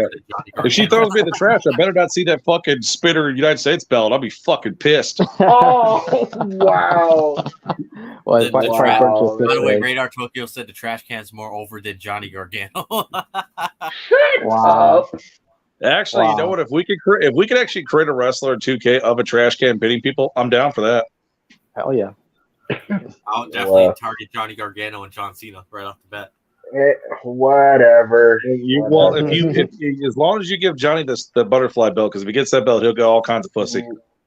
No. I mean, No, the don't give him butterfly that. belt will fit him more than Candice LeRae. So I'll be walking backstage at a WB event going, why do these belts smell like nut? What the fuck is going on with these things? Oh! Soraya, why what you do? Why did the strap turn white? Soraya, what you do? Paige, what did you do? What the fuck is a Soraya? That's Paige's new name. Oh, I thought that was like a name for like a new like condom or something. Soraya condoms. Oh, Wow. That's a perfect. sounds like a somebody that birthday. needs to use condoms, but I don't think she does. But That's another a story. Yeah, that's a real name. That's a real name. Oh, it's not Paigey. Oh, Yeah, it's not Not Paige anymore. Paige. It's Soraya. My peachy poo. I really want a hello. I want a hello Paige here fucking belt. That needs to exist. Oh Oh god. no! Well, you already know Damn we have right. a white strap. You know, so. I bet you nobody on 2K ever has created the hello Paige here belt with her face doing that thing on it. Bet no one's done it. Nope. But I somebody doubt it. will, damn it, because you want to know why? Because it's the tits. It brings the sex. Mhm. Hello, Paige Oh, here, boy. championship belts. Get them on WWE Shop for $800 a piece on sale. Oh no. No, I'd rather get a drip stick. You rather ride a joystick? What? You remember, What? you remember the drip stick that freaking The Miz and John Morrison had? Okay, what is the fucking difference between a drip stick or what I just said? It's still some kind of stick that guys put up their ass. Oh god. Who puts a joystick up their butt? Who the fuck goes to the merchandise fucking booth and says, I want a drip stick? I mean, I want the American Most Wanted shirt. That's so cool. You're going to stand next to your boy getting a cool ass t-shirt or a belt or a hat. And as soon as he asks for a drip stick, you're going to look at that motherfucker and go, gay. Gay as fuck. You know, matter of fact, dude, you might want to sit another couple booths away from me, dude. I want to be seen with you, dude. Fuck you, man. You fucking failed me as a human being. So I'll feel the same way if someone bought a Johnny Gargano t-shirt right next to me. Oh, shut up. You know what? Whatever, dude. Wow. oh my god. Oh, But That's when like Omega's buddy would like sell him out and he'd be like, guess what? He's lying because he was wearing a pink Gargano t-shirt. Yeah, what now? Fuck. a pink. Wow, a pink. Pink Gargano t-shirt. No. I'm pretty sure that already No, did no, I you exist, mean- by the way. He's like, you're right. I was wearing that. I needed some toilet paper to go to the bathroom. I ran out of toilet paper to wipe my ass for something. Oh, wow. I don't think he has a pink one. Not that I know of. You give me fucking New Day t-shirts all damn day, I will wipe my ass good with those fuckers. Those will make good toilet paper. Oh, yeah. You know what? Yeah, you can take those. Yeah, take fucking those. gay, dude. You can also, you know what? I ain't gonna mention her name. I don't want They should start selling Cody Rhodes bleach hair pieces at the fucking merch stat booth. Adrenaline. Cody Rhodes hair bleach. Fucking look just like the Rhodes. No, I don't care. I don't care that he comes out every fucking damn week and literally looks like Great American Bash Sting every fucking week. I don't care. Great American Bash Sting. Oh man. I mean, you got it. All he needs is the face paint, and he's good. Man, fuck drip sticks. Yeah, no. Hey, look, guys! I got a drip stick. good for you. Well, you can drip with that all you want. I don't want that. Oh, you got a dripstick Yeah. and you got your Virginity Rocks T-shirt. Oh, how cute! Yeah, but yeah. Yeah. Go ahead, Robert. Well, let me continue on here. So we get to a part where they talk about oh yeah, I already mentioned this already. When WWE took the talents, you know, and this man was unhappy about that because it's not like you didn't do the same thing too in the territories. I know that you're a fucking liar. Yeah, you're a fucking liar. Shut your fucking whore mouth. I didn't do anything. Yeah, I'll kick your fucking leg out of your leg. Don't fuck with me. Well, we're getting close to Owen Hart, by the way. Because now we get to the Attitude Era where they talk about because when those was kicking their asses in the ratings, and took all their talents. Yeah, and then I bought him. and we'll get that too, by the way, because that's part of this too. No, man. actually, Shane McMahon bought him. But go ahead. Who the fuck is that? Your son. So yeah, they talk about Attitude. Yeah. We'll get to that part too, because there was something that was mentioned on there too, which is Shane. But basically with Vince, Vince having basically copying materials and stuff from WCW, and they didn't say it from ECW, but basically you knew what because if you remember that Paul Heyman promo back in 2001, before they went to that bitch. Oh wow. Yes, the wise man. The walrus. When he cut that promo to this man on that SmackDown, where he took fucking CM Punk's leftovers. Fuck him. CM Punk's leftovers. Wow. Well, wow. but the whole thing with Vince took those ideas and ECW's idea and combined them for WF to have, attitude. Basically stealing those are You got attitude. You got nothing, man. Yeah, get the F out. And they did. And the biggest draws they mentioned here was Stone Cold Steve Austin. Oh, great. Stone Cold Steve Austin is overrated bald ass. Stone Cold. Yeah, overrated fucking son of a bitch. Oh man! And it doesn't end there. Doesn't end there. Your favorite wrestler of all time, Remington, The Rock. I was just about to say the dad that never paid child support. Oh yeah, I love him. Yeah. They barely mentioned him, but there was some they did show racist. They did show him. They show images of him though, and maybe some photos as well. I mean, not photos. Some matches he did. I mean, but it's obviously Austin was number 1 and The Rock was number 2 around. You smell what Ronald McDonald's cooking? Yeah, exactly. I love McDonald's. Yes. Yeah, McDonald's rule. Love the fucking Elvis coming out looking like a fucking ghetto ass Elvis. Yeah, I remember that. The honky tonk man. I love him. What the fuck is a honky tonk man? The guy who wants to go back into wrestling after Ric Flair had his last match. Oh, the one that talked about Bret Hart's limp dick. Oh no, what? Yeah, what? The one that talked about Bret Hart having a stroke and having a limp cock. That guy. But goddamn, Bret, after you had that damn stroke, you couldn't even get your dick hard anymore. He really said that? What?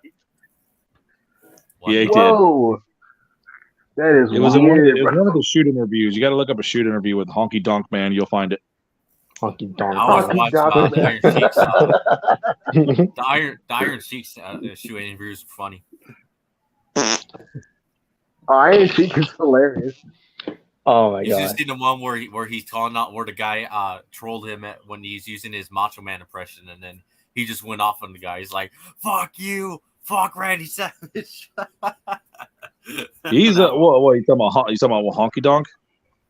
No, the one with Iron Sheik, the one where the oh well, yeah, Iron Sheik's fucking. He's in a whole new world, so he gets Sheik gets a pass because he's fucking Sheik. He's crazy. He's fucking nuts.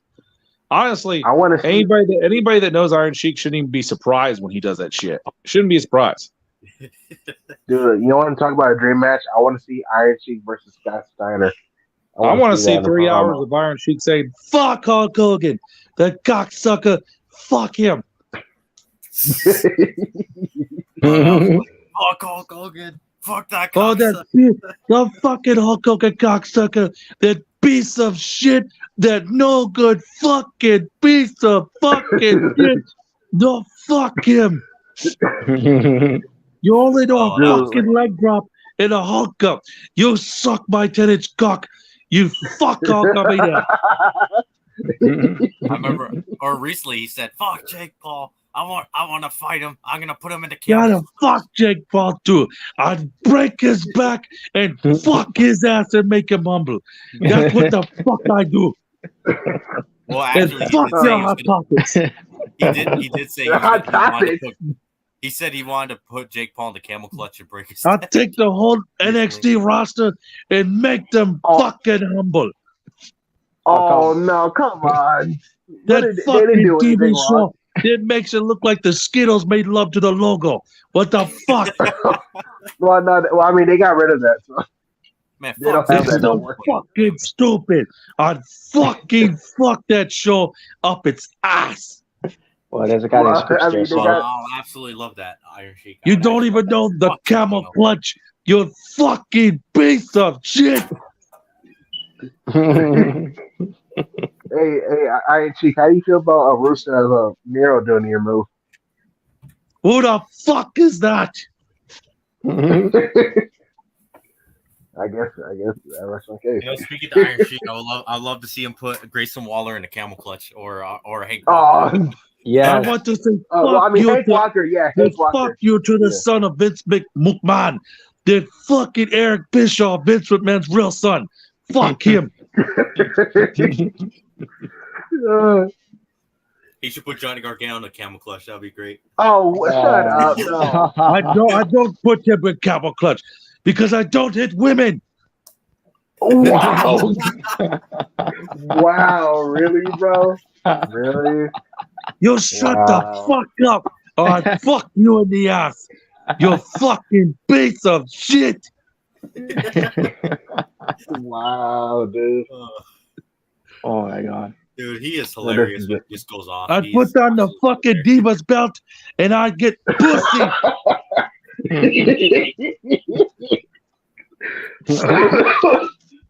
Oh man. Oh dude. I'm dying right now, bro. Oh dude. Hulk Hogan's going to be dying when I put the camel clutch on his fucking ass. Hulk Hogan's gonna be dying. Wow. And fuck the Hulk Hogan beat shop. I go down there and I shove his action figures up his ass. And fuck Mr. America too. I'd fuck him. Wow. I gotta see more Iron Sheik things, bro. Oh man, I gotta see that. That no good fucking piece of shit. Hulk Hogan's beat shop. That pussy bitch. You should watch the one with the guy who the troll with the Macho Man impression. That one was funny. Yeah, it was. Oh yeah, I've seen that. I've seen that one. Was a good one. Fucking, I went into Hulk Hogan's beat shop the other day.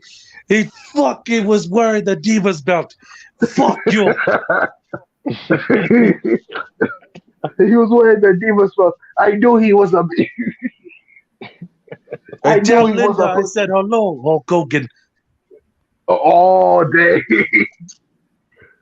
Dang. You want to know where Linda was at the weekends, Hulk Hogan? She was in my fucking camel clutch, sucking my cock. Oh, he's like, tell Brooke I said hello. I was like, oh, no. While you sit over there, Hulk Hogan, and sniff cocaine out of your fucking fanny pack. Oh my god. I'm gonna give Brooke this 10-inch if you get my drift.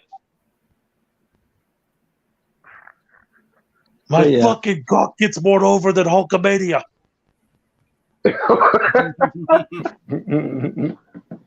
Oh, dude. As a matter of fact, you know what they Iron Sheik could actually say? And by the way, Hulk Hogan, you're welcome for me making Hulkamania, you fucking bitch. If it wasn't for me, motherfucker, there wouldn't be a Hulkamania. You fucking piece of shit. Oh man, this is great. I've got to go take a shit. Oh my god. Oh man. You imagine that motherfucker going to be your dad coming to the principal's office to dude, he'd rip a principal a new asshole. Oh no. I'm gonna put you. You're suspending my fucking kid. I'd fucking kill you. Camel clutch right in the cafeteria. I'd fuck you. Oh man. Dude, I can't imagine being a parent, being the son of freaking of Iron Sheik. Iron Sheik Yeah, is the freaking fucking nuts. man. Yes, he is. The Hulk Hogan impression is good, but I'll tell you what, I will never stop laughing at Iron Sheik versus Iron Sheik. That shit on Howard Stern had me fucking rolling. That was the best damn thing I've ever seen in my life. Oh man, I gotta see more Iron Sheik videos. Ooh, man. I So, got to. with that, now we segue to. Oh yeah. So you guys talked about the attitude ever, since everything that happened, that this man, decided to move forward, with that whole thing. Yeah. Nope. Wow. Well, we missed. Oh, I missed the answer there. Oh, we missed the answer there. Yes. Bring that Godfather in the souls. And they mentioned the Godfather on there too, by the way. And in fact, they showed him, and his holes. Yes. By the way, Godfather is the legend. I don't care what anybody says. Yes. Oh, Godfather, yeah, totally. No, I liked him better when he was Goodfather. It was great. Oh, come on, man. Papa Shango's the shit. They show Papa Shango too, by the way. I like Papa Shango. They show that too, by the way, on that country. By the way, what was his name when he was? Shango too. Yeah. Oh, wow. Yeah, I like Papa Shango. He was cool. By the way, what was his name when he was a part of the Nation Domination? His name was my bitch. Come on, Mustafa. Kama Mustafa. Yeah, come on. He's Mustafa Ali's dad. Oh, he Mustafa Ali's dad. You remember for that short time when the Godfather was known as Kamala? That was his name? No. I know. No, I'm just fucking with you. Oh, I was about to say, he was like, no, it wasn't. Yeah. So, obviously, yeah. But the whole thing was, because of the whole thing with Brian Pillman, the whole gun thing was, they did show on documentary too, Barry, with pulling out the gun and, trying to shoot Austin. Yeah. That was amazing. That was awesome. That would have probably brought Austin's career to a new level with a bullet wound up his ass. Oh, God. Oh, no. Son of a bitch trying to shoot me. What? You know the shit that gave AJ and Samoa Joe back in 2018. AJ shoot Samoa Joe. They'll draw ratings. Oh, can you imagine if somebody edited that clip where Brian Pillman was about to shoot him and they edited it to where the gun looks like a black dildo? What? That wouldn't look right. I'll kill him. It's a dildo and shit. I wouldn't look right.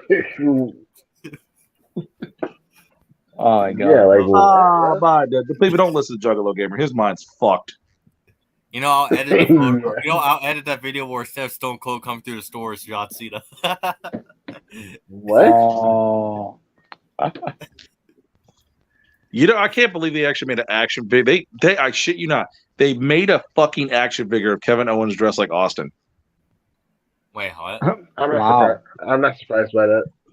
Why? You guys just make action figures of fucking any damn thing. Fuck it. Let's have a fucking 70 action figure box that sets every fucking gimmick. Wait, hold on. Are you talking about when Kevin Owens impersonated Austin and not Run Raw? Yeah, they made that an action figure. Like, who the fuck wants that? I do. I know one person. No surprise. I know one. I know one. I know one person who does.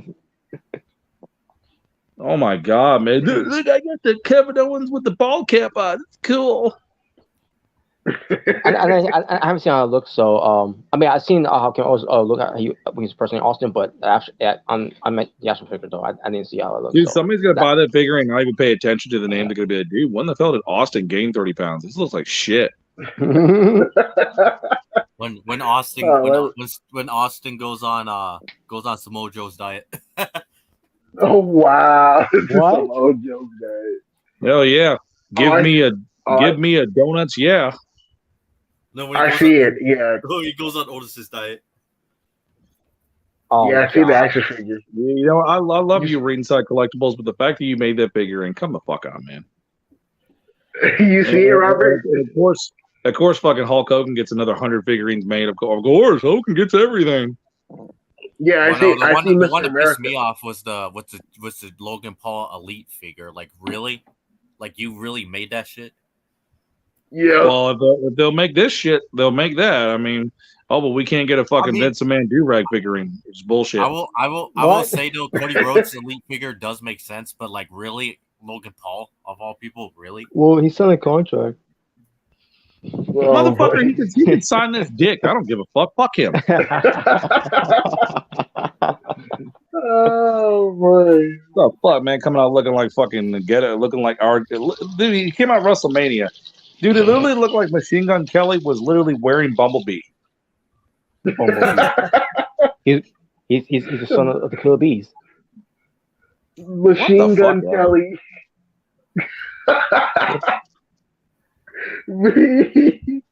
Wow.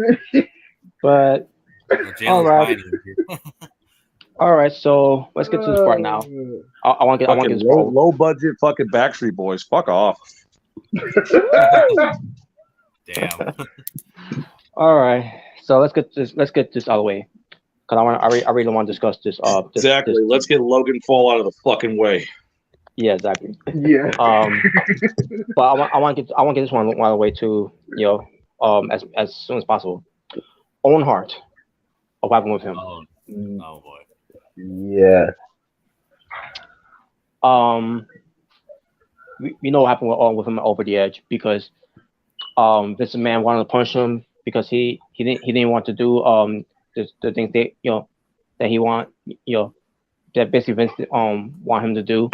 He said no to those things, so then he punished him by putting him in the Blue Blazer outfit, and Vince came up with the idea for him to from the whole thing with the cables, bring him down from the ceiling. But it was supposed to be a one-time thing, and then this man wanted Owen to do the again for the pay-per-view over the edge. It happened, and we all know what happened from there. Yeah. So, and before we get to Vince Russo, Vince, the whole thing with this man, where it seems to him being interviewed about it, when this woman was asking him these questions, and then he was like, first of all, I resent that tone of yours. She replied by saying, I sense sarcasm to Vince, and that he's like, well, I don't resist your tone, and blah blah blah. All I can think about is once again losing my mind for him for even saying that, mentioning that at all.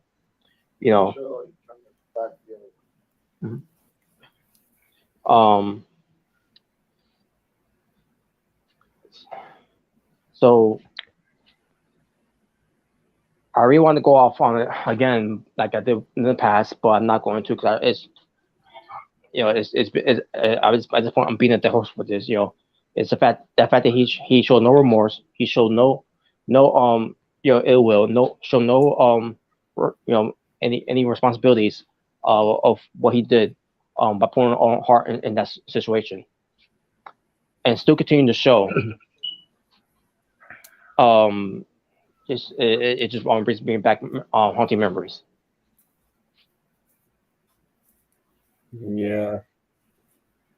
I mean, I will say, this is something that's been we already like you said with the other stuff. I mean, we already discussed this like I think multiple times.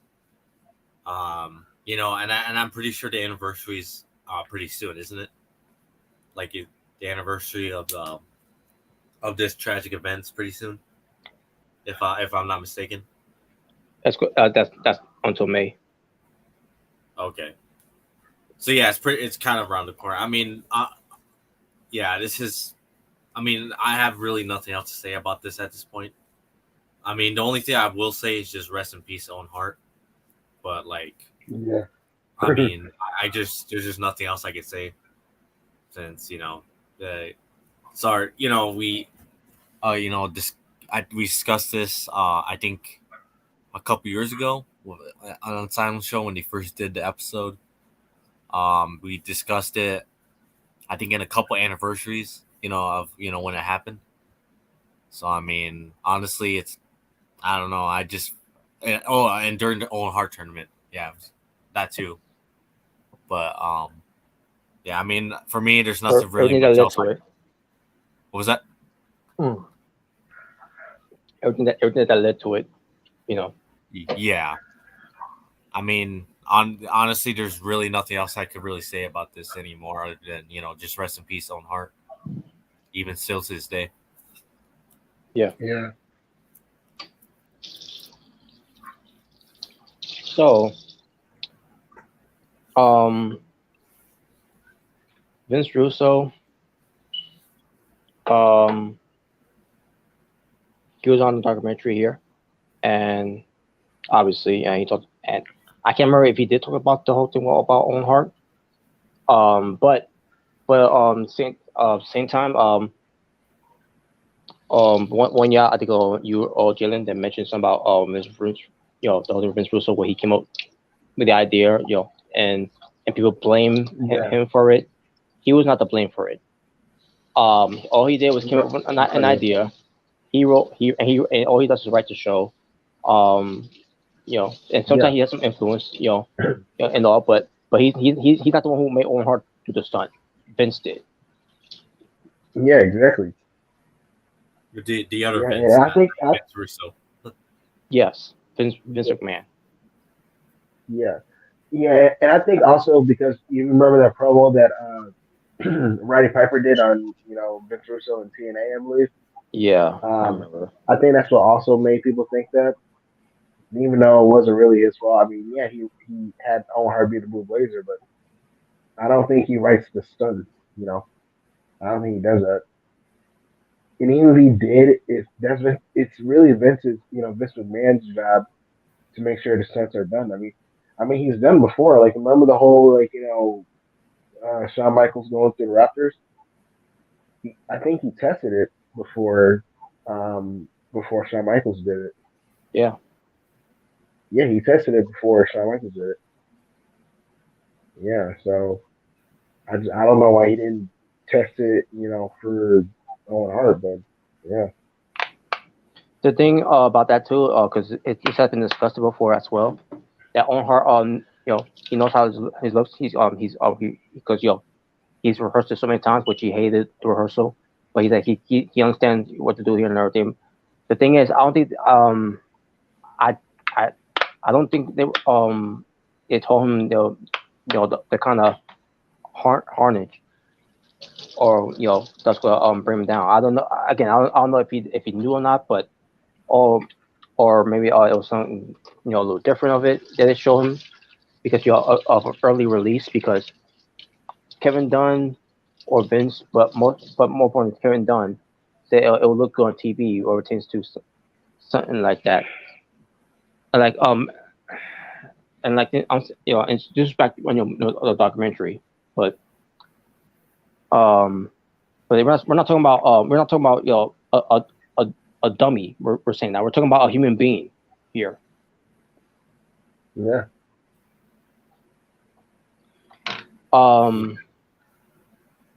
So I do want to say this with Vince Russo, even though he was not to blame for what happened, but the fact that he said that Owen Hart was okay with this to do this stunt and all, where clearly from other people of his colleagues, from D'Lo Brown, Mick Foley, Jim Ross, all of them, even Bret Hart himself, his own older brother.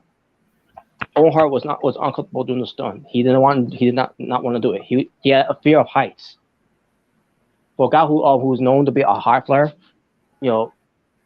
obviously more tends to being a high flyer a wrestler, in wrestling, it's not that's obviously there's not that much height. It's the it's when you go all the way up there, and the sort of looking down, is enough for you to have fear for heights. Mm-hmm. For those who are not used to that, and Owen Hart obviously was not used to that. Yeah. So so I want to say for Vince Russo for that one that that's saying that what you want him to say. You say, oh yeah, I'm happy. I'm definitely happy to do this. I'm okay doing this. Obviously sitting there in front of higher ups there. What he's going to say, oh yeah, I'm not afraid of heights. I'm willing to do it. Of course he had to say yes, he'll do it. Otherwise, he probably would be out of a job. And at this point, I kind of wish he would have told him no on that too, because that way he would still be here. Yeah. Yeah. I agree.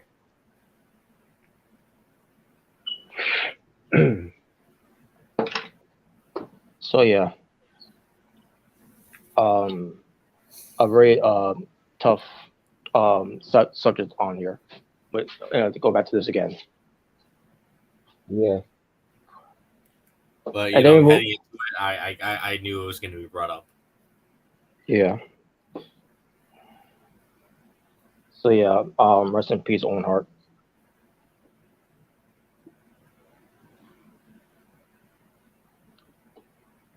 And also props to AEW for continuing their the annual that's coming up on May.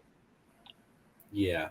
Just and doing what they don't do any stunts again like they did with Darby Allin and Jeff Hardy. Yeah. And not have exactly. Excalibur stupid ass say, "Oh, this is for Owen Hart."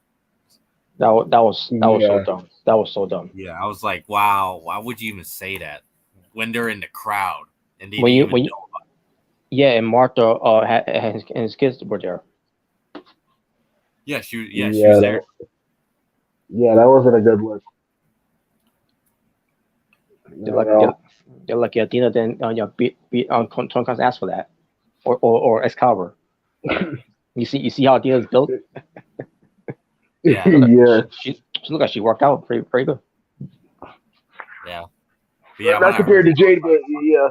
Yeah, when I heard that, I was like, "How would you say that?" When he died off the ladder and said, "This is for Owen Hart," or in the memory of Owen Hart. Like, why would you even say that? That was so dumb. And the fact that it was no rules, in this tournament, it's like just make it one-on-one. Regular. Owen Hart was not about about that type of wrestling style. He wasn't. He wasn't a Tommy Dreamer. Because he wasn't a fan of that type of wrestling. Yeah. But then again, Jeff Hart should know better too, because he wrestled Owen Hart back in in the 90s. Yeah, back when Jeff was up and coming, before he even became the well-known Hardy Boys. Yeah, he did. But then again, Jeff Hart may have been been drinking on that night, so who knows? Oh, sorry, was that too soon? Oh man. But anyways, then they discussed anything else want to add to it? Nah, just other than can't wait for the tournament. Just don't book it better. That's all I gotta say. Just please book it better this year. And no qualifying matches. Yeah. And keep the match just normal one-on-one matches. You don't need to be like 100 ladder matches. Like, no. Exactly. Matter of fact, they didn't make all those matches ladder matches. I actually would be pissed. I'm like, are you kidding me? Like, I see what you guys trying to do there. That's not funny. or that's not cool. Yeah. But yeah, Huh. I can't wait for that. But, Yeah. But then they discussed the plane ride from hell. Not much to say about this because we talked about this before. That plane ride from hell thing. and of course, they already talked about the Ric Flair dick flip again. With Yeah. the flight attendant. So I mean, we already got through that. There's nothing much to talk about that. Yeah, we're not talk about that. We know about that already. You know, I can't. You know, I can't wish they would put Tom Dreamer on there too, just to say what he said. Oh yeah. Oh my god, that was That's what he ridiculous. said, and they got suspended from Impact. Oh man, he got suspended indefinitely for that. But he's back now. But yeah, but hopefully he learns his lesson after that, which he did. It's Ric Flair who has to learn his lesson because he's still denying everything. Yeah. But anyways, all right. So then we get to a part where they discussed something about what happened in, I think they said the year 2006, where not much was covered for this. I think it was. I can't remember if it was not. Then again, I was very on the internet that much. But something happened at the Tanza bar. I think that's what it's called, where you had to buy 20 minutes of tanning, which Miss Mel had was on in the tanning bed, and he wanted this the employees this girl, don't know how old she was, but she was very young, take photos of him, obviously with him with nothing on, obviously he's got nothing on, but so he could send it to his girlfriend. I said myself, girlfriend? You mean his wife?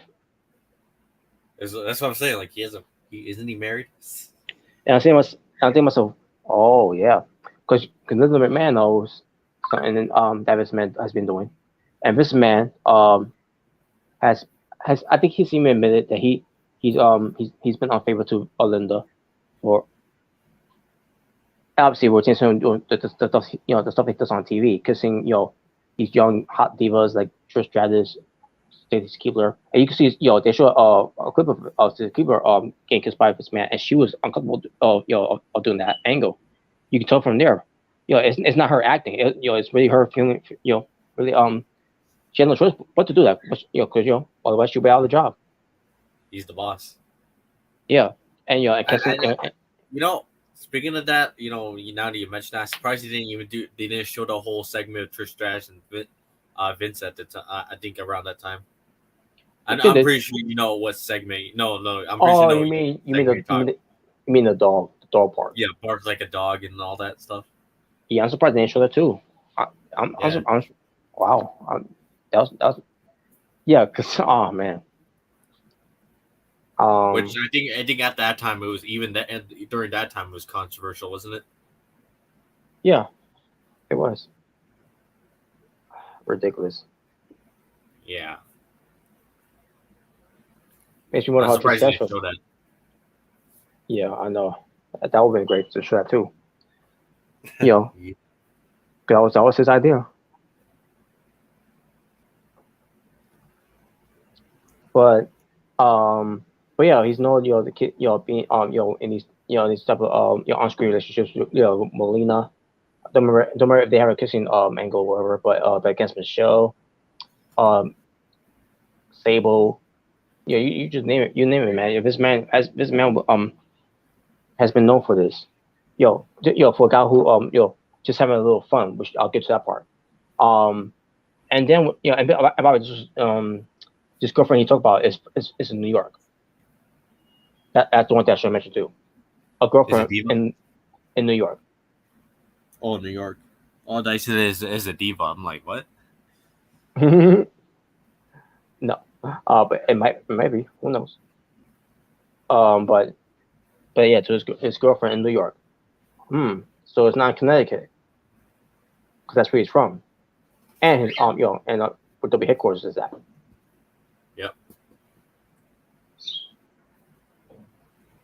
So, and Bobby, and I say that because Linda McMahon and Vince McMahon lives in Connecticut. but at least not anymore because then the McMahon and we'll get to that. I think Vince Russo even mentioned it too. He did. So Vince McMahon did that, and then he showed her, the employee that he had her take pictures of him, while he's nude, after getting off the tank bed. Basically showing her the photos, kissing, trying to kiss her and lift up her blouse. Wow. And then she was like, I'll just only have a little fun. Because she was I think she was maybe been screaming for help or whatever, something like that and everything. So this man, think, he could just get over this, and in a way he did, in a way he kind of did. Yeah, it's just, it's just creepy, man. So yeah, there was news out there about that, which again I had no recognition of seeing it because I was barely on the internet and don't even know when a time of phrase it happened, pertains to the the season or what months, the months, whatever. But this story was great. It was crazy. But who cares? Because this man still got scot free. Yeah, that is true. He did.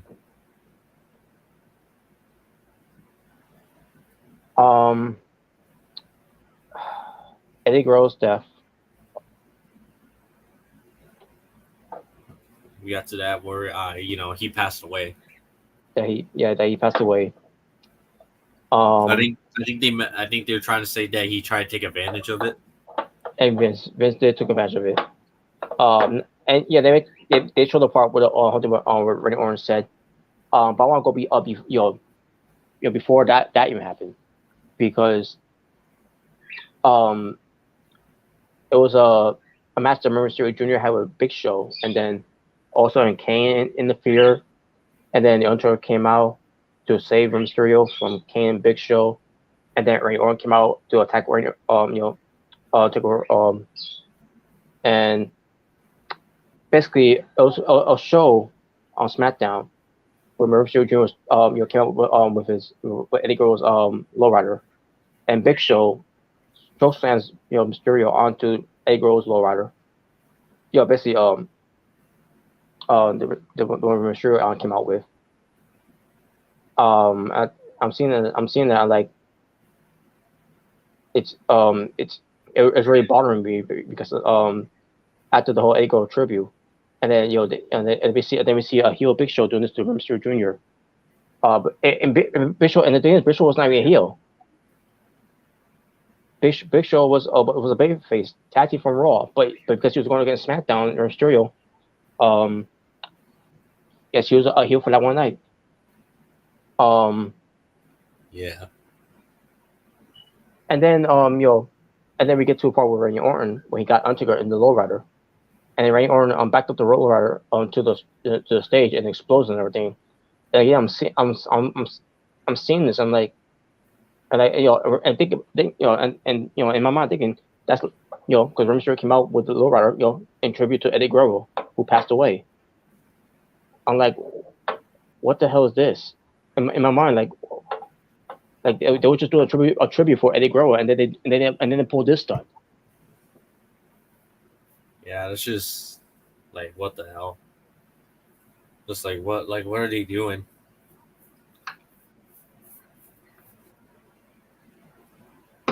So I didn't know what to think of that, and then we fast forward, to the Rumble where Mysterio, and Big Show were backstage, and the Big Show, talking to Mysterio, about you're dedicating this match, for Eddie Guerrero, and I wish you luck in the Rumble and everything. The same Rumble that he was in. I seem so, wait a minute, I'm watching this. I seem so, wait, but didn't you just chokeslam Mysterio on the low rider months ago?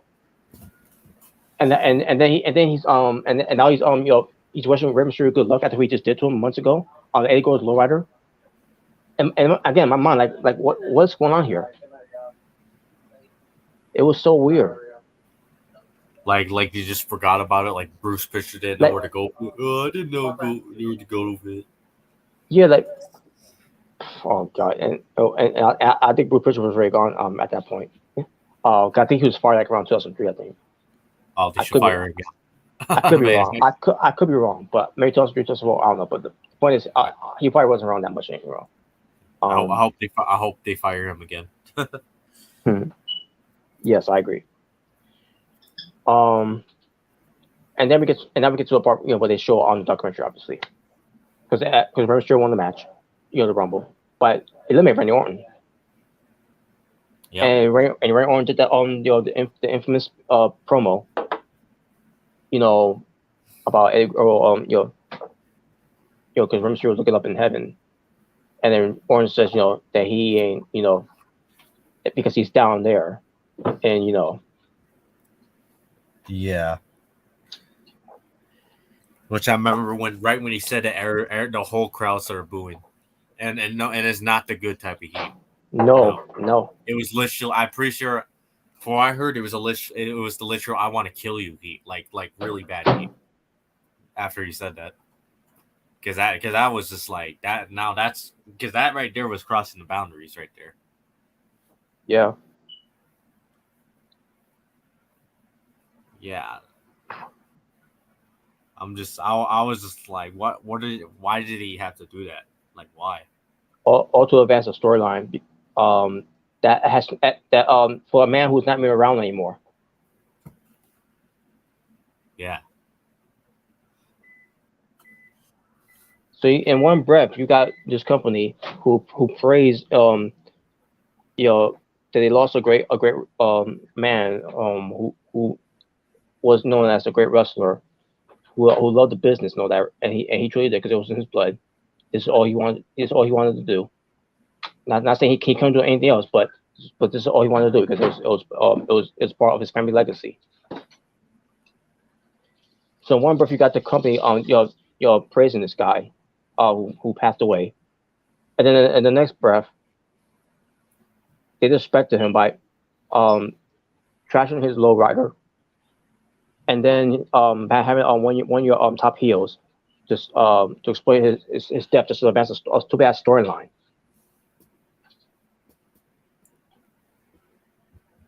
Yeah.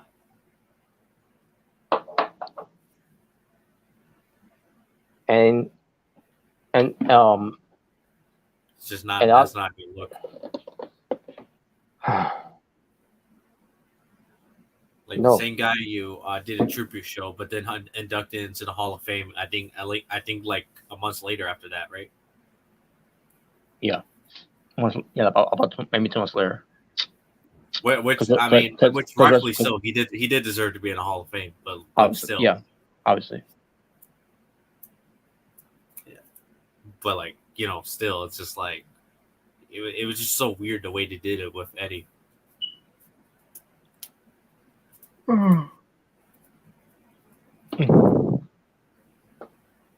So yeah, that was that.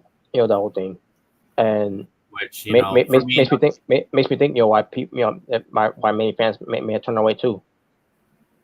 Yeah. Other than that stuff, I mean, there's nothing really else to say about that since pretty much, which Eddie's death wasn't really Vince's fault. So I mean, there's not really much else I can really say about that. Other than that stuff, pretty much. Which that's true. That death wasn't his fault. So at the end of the day, Eddie Guerrero, of his condition, it came. Unfortunately, it got the best of him. Yeah, it basically caught with him. And the steroids didn't help at all that he took. Because he did take steroids. And that's why that's why he was so big. Yeah. He got, and even I noticed it in 2005 he's looking so huge. Like he was like way more big than he ever was, like even in WCW. Like Yeah, Like he because was way more. he was scrawny. Even during that time, he was on steroids too. But I guess it was it was one of the type of sub you know substance Substance. yeah, those type of substance that that make you big, but you still get some type of veins whatever on the have you that was Mhm. still show because he was still thin, but He had more was, but showed a lot more muscle. yeah. But then It was once he got to WWE towards the end, when he became WWE champion, like he was huge. Like yeah the man was jacked. yeah he was a little big and then to survive it was then to survive he got really big. Yeah. Like pretty much how big he got. Just pretty much think of Roman Reigns, but he was like Rey Mysterio's height. That's pretty much how big he got. Yeah, Or good. even hell, even Bobby Lashley could say Bobby Lashley, but he was Eddie Guerrero's height. Mhm. I Yeah, guess if you want to say that. yeah, that's a good person there. Um, so yeah, and after that, that's when they did the World Wonders program, which they didn't take seriously, and we'll get to why now with Chris Benoit. And yeah, another thing where it's nothing much to say about this because I mean this just like the Owen Hart situation. This was talked. This has been talked about many Yeah, times. yeah. And by the way, before we move on, rest in peace, Eddie Guerrero. Yeah, definitely. Rest in peace, Eddie Guerrero. But I wish I could say the same thing with Chris Benoit. Yeah, But I will say rest in peace to Nancy and Daniel because they didn't have a choice because Chris Benoit had that choice. yeah, So yeah, we talked about this already before. The whole thing with what Benoit did. But we didn't know it until the next day because the day that they announced it, Benoit and his family were dead. I was in awe when I mean I coming in not knowing who died for my best friend to invite me and not look at the internet so I did just that and went over to his house. Now in my mind I was thinking about it could be Chris Benoit because Chris Benoit of what I know Chris Benoit didn't show up at the pay-per-view. um and I was a little upset that he didn't show up at the pay-per-view because he was scheduled against CM Punk and ended up being John Nitro, who ends up later on being John Morrison. Um, yeah. Because he was and originally supposed to show up at what was it, No Mercy at the time? Vengeance, which was entitled Oh, Night of Vengeance. Champions. Oh, Vengeance Day. Yeah, it was not just Vengeance. Before they turned it NXT turned to Vengeance Day. It was originally called Vengeance. But they entitled Night of Champions. And in my mind, watching the Vengeance and seeing John John Nitro versus CM Punk, and see myself why would Chris Benoit miss the show? Because of what of why I always hear from the people, he never misses the show, because he loves his business. Until 24 hours later, I everyone already knew about it. I feel like I was the only one that knew about it because I wasn't on the internet to know about it. But that's when the TV turned on, the show of Raw because Raw was supposed to be the memorial of the death of Mr. McMahon. And I'm using, and that's and I'm being sarcastic with that. Surprised they didn't mention that either. Yeah, the whole limo explosion thing, and the whole thing with Sharon Martel who died a week later, after they did the limo explosion, and they still continue doing the angle. Oh yeah. I guess it wasn't until when Chris Benoit, because that's a real death, and who was actually in the company, is where this man was standing there announcing that Chris Benoit, and then me hearing this man saying Chris Benoit, and then name dropping Nancy and Daniel, and I knew who he meant when he said that. Because that, Nancy was known as a woman in pro wrestling as a ballet. Yep. And obviously, the son, is Daniel, the youngest son of Chris Benoit. But that was Daniel's. That was Nancy's first child. But saying, hearing Vince saying that they're dead, and I couldn't believe it. I coming in, I kind of had that feeling that Chris Benoit was dead, but never thought I over here Nancy and Daniel were dead too. Yeah. And obviously, next day, it was revealed that Benoit was responsible for this. And obviously, they already talked about this, and this was discussed on Dark Side of the Ring, which it was talked about on there too. So, yeah, they showed the clip and everything from Dark Side of the Ring. Yeah, it's horrifying to revisit that again. For what Benoit did to Nancy, and then we did to Daniel. Now with Daniel, it was less painful because he died in his sleep, because Benoit suffocated him. Nancy unfortunately died instantly, after their altercation, and then Benoit decided to take himself out because he's a fucking coward. Yeah. And then that's when the whole thing where the steroids played a part, with the whole Roy Rage and all that. And then the whole CTE. Yeah, and of course, the stupid media people trying to cancel pro wrestling. It does kill people, and it just makes you pissed off because it makes you like, shut the fuck up. You don't even know what happened. You're just trying to hop on the bandwagon of the whole wrestling hate. Yeah, exactly. And because of all this. Yeah, and you probably remember very well that the media tried to take advantage of it. Say, cancel pro wrestling. It's dangerous. It only kills people. Yeah, it was really bad. For a guy who, in Chris Benoit who loved the business so much, put the business in a whole lot of jeopardy because of what he did. He almost killed it because of the fucking media. Yeah.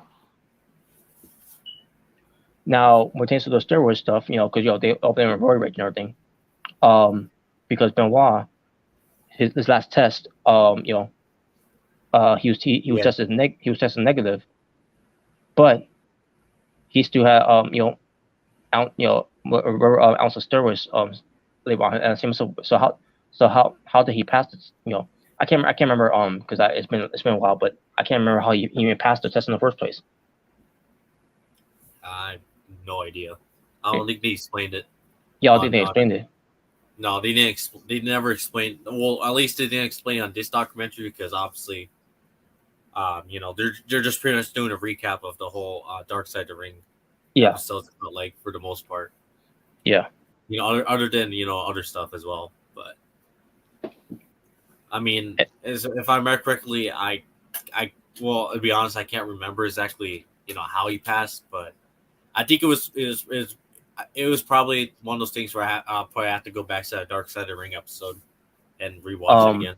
Benoit hanging himself with the weight equipments. Oh, how he died? Yeah, I know how he died. I just I think you were talking about how he passed the wellness policy test. Oh yeah. That's why I said I think I would have to go back to the Dark Side of the Ring episode and watch it again. It makes me wonder. When they first started the wellness program, it's like, were they even taking it seriously? Because you had other guys that also on roids, Randy Orton, Batista, Booker T, Mr. John Kennedy. Cena. Surprisingly, John Cena passed it. And then, by the way, I gotta mention this. This is not part of the documentary, but the tone deaf of John Cena, from on CNN with Chris Jericho and whoever have you was there. And I think it was on Larry King Live. I can't remember. It was Larry King at the time, but John Cena said something. He said something in the way of can you prove that I'm on steroids? And it was something to that line. He said it's on YouTube. By the way, you can look it up to see that interview yourself about how he said it.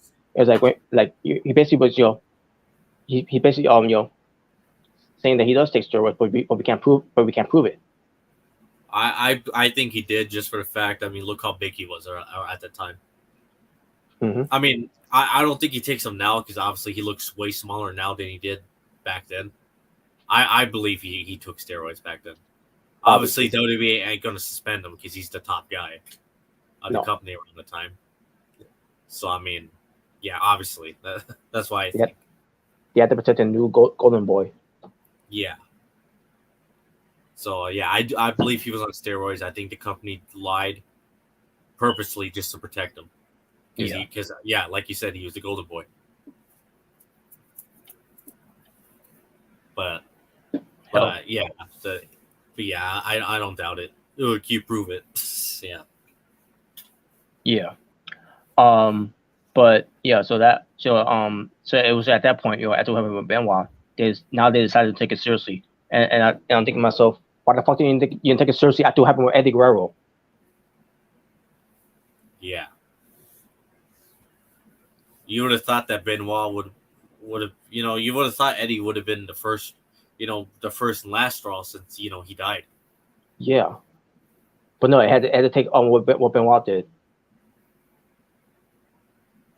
Yeah.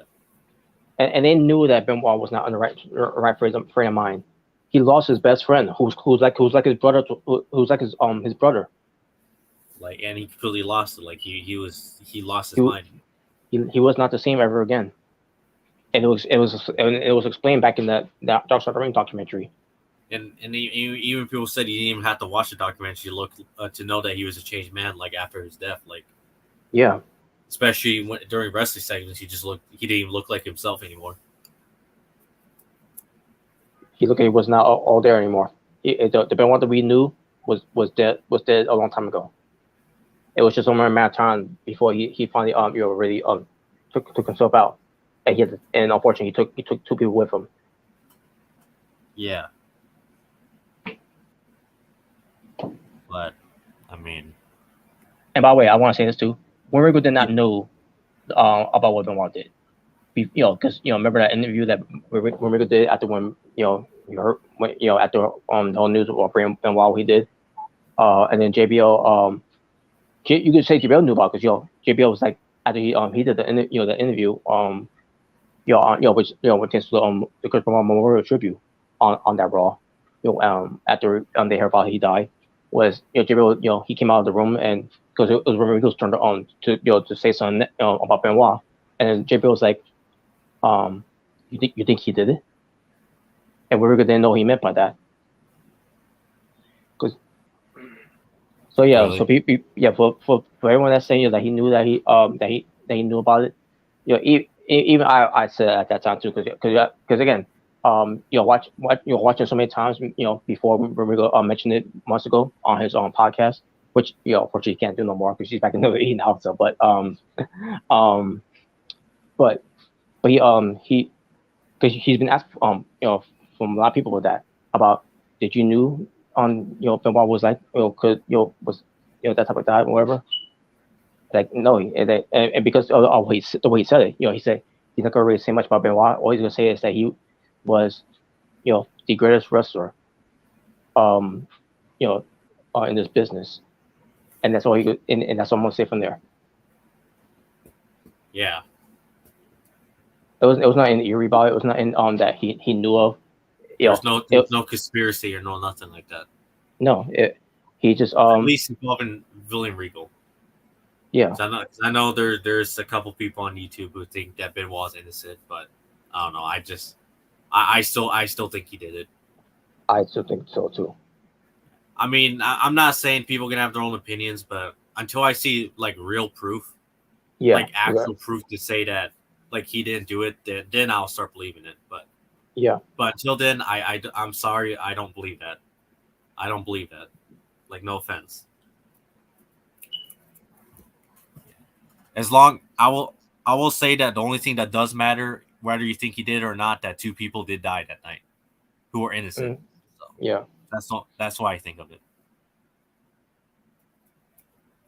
So but they also mentioned CTE, which Christopher Nowinski was on there, a former wrestler by the way, who is retiring early because of of concussions. And because he was a graduate from Harvard, I think it was, right? Yeah, I think so. Yeah, this is one of his new things. He did after wrestling, which I think he's doing a great job of doing that, especially with things with football right now. Because football, Yes. is also in the same category too with CTE.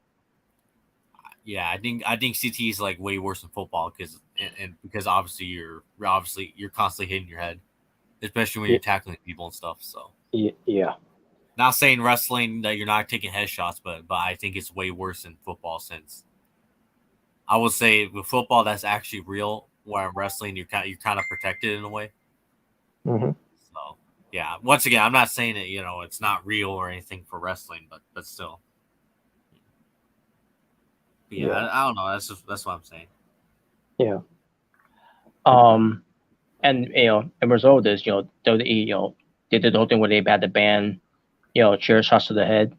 Which when you look over the years of how WWE was doing that whole thing, with Batista, attacking John Cena with a steel chair, the way that was done, build their feud for WrestleMania, that looked just so ridiculous. Yeah, even though I was enjoying John Cena getting his ass kicked with by Batista, but. Yeah.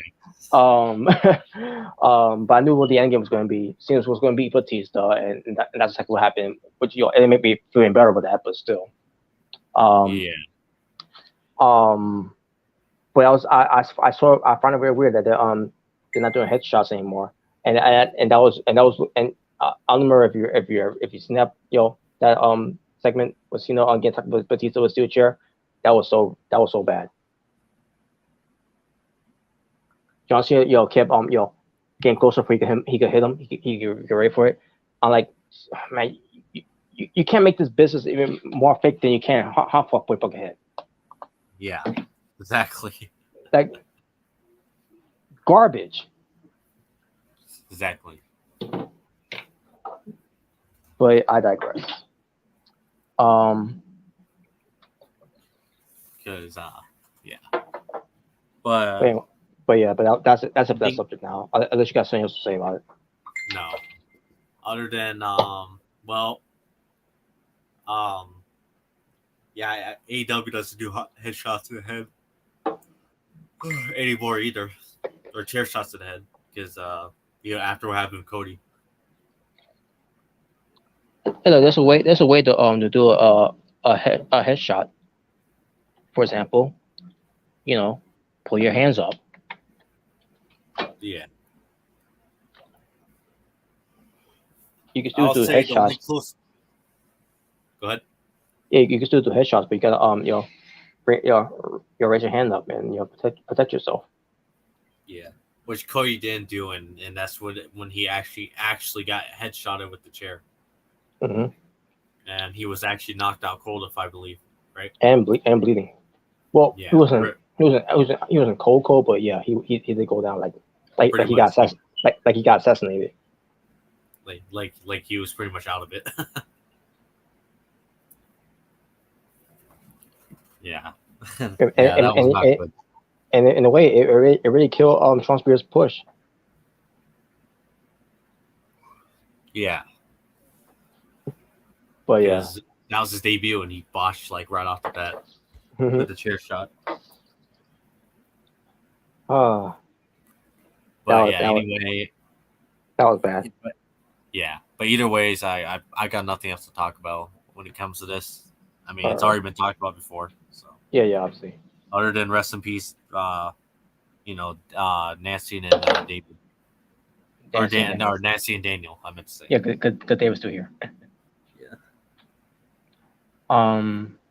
But yeah, and they're doing better. The family, after this, years later after this, this whole thing. Now I don't know if they were Flavor. I mean, they were Flavor because it's not David. In the wrestling business, too. Well, he's not a wrestler. Wasn't really much of a wrestler, anyways. David Flair, but even if he tried, but David Ben wanted to say, I don't know if he still wants to be a wrestler or if he is wrestling, but I understand what he's trying to do, to get in the business, but you can't make it into the business when you're borrowing your father's name. He tainted that legacy for what he did. Yeah. So,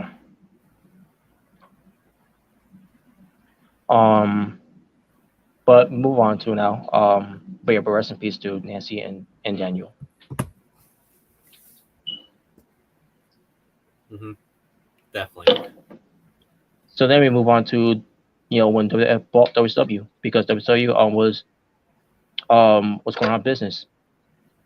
Time Warner and America Online merged, and they want, with the new management, they didn't want anything to do with wrestling anymore. So WCW had to close the doors. But this man swooped in and he bought their competition, purchasing their libraries and getting their talents. And it's just like again where he did with the territories. Except he didn't kill the company. He because the company basically did themselves because of all the shit that they did from '99 all the way to the bitter end.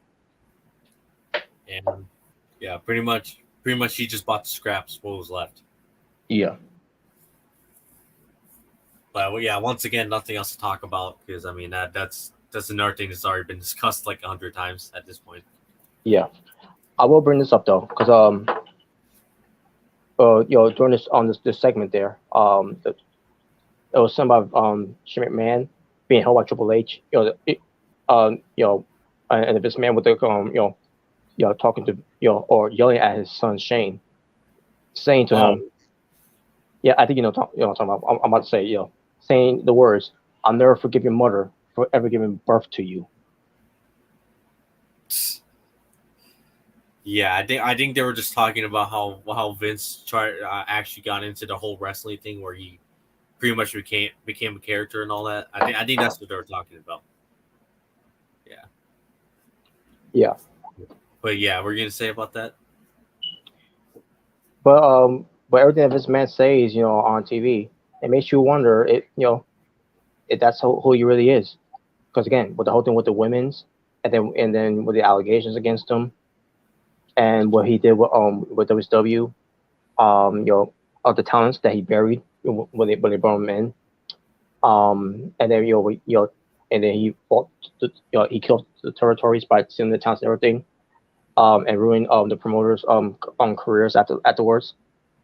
And everything else around it as well, where this man, at one point was being interviewed by Jim Ross, and they showed this too, by the way, on documentary. There was an interview that this man was in, it was obviously it was part of the show. That this man, in his words, says he enjoyed, ruining lives. Yeah.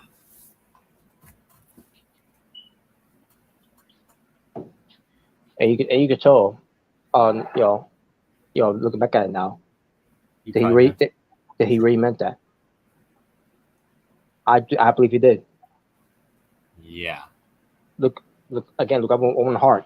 He showed no remorse at all for what happened. And took no responsibilities for what happened on Owen Hart. Nope. I think he still tries to deny it, doesn't he? Of course, yeah, of course he does. Yeah. But and then we get to the part where WWE changes, and that's where we saw the wrestling otaku. Man, you're watching this, man. You're on the show. Holy shit! And it was a part of the segment where they were talking about how the fans' response to Vince, being lazy, being out of touch. I mean, which is true. It is. And yeah, they showed a talk this video about why WWE sucks. And they it could have been it could have been anyone on the internet that would have felt that way about WWE. But the wrestling otaku, because let's face facts. Everyone does know who wrestling otaku is. What tends to to some wrestlers, some podcasters, and some whoever have you. What tends to it doesn't matter if they blocked them or talked about them, and then and then and yeah, and just told nonstop talking about this guy. Minus a certain Oh, the certain Buster group. yeah. Or the group I like to call at this point, after seeing how they look like, get my bald or get my hair. or a certain well, nah, I'm not gonna bring that up. Oh. But yeah, anyways, I would just say just a bunch of people. It could have been anybody. It could have been. It really could have been. It could have been me, because I fell off. Yeah, it could have been. I fell off of watching WWE over the years. But the thing is, I'm not the type of person to catch that that type of attention. Yeah. And I'm not saying otaku does, but again, but yeah, some people that are showing their their feelings about Orisa Otaku being chose to be on the documentary, and meanwhile, they're insulting him because of that, and one of them blocked him for why? Well, Orisa Otaku told me he doesn't know why, because I'm thinking myself, wait a minute, I know this person who does a lot of good things on pertains to being a reliable source on Fightful Select. Oh wait, is it that? Oh, I think I know who you're talking about. Yeah, and all I can say is whoop. You know what that means. Yeah. Let's see if you could be a reliable source on that, or what I'm talking about.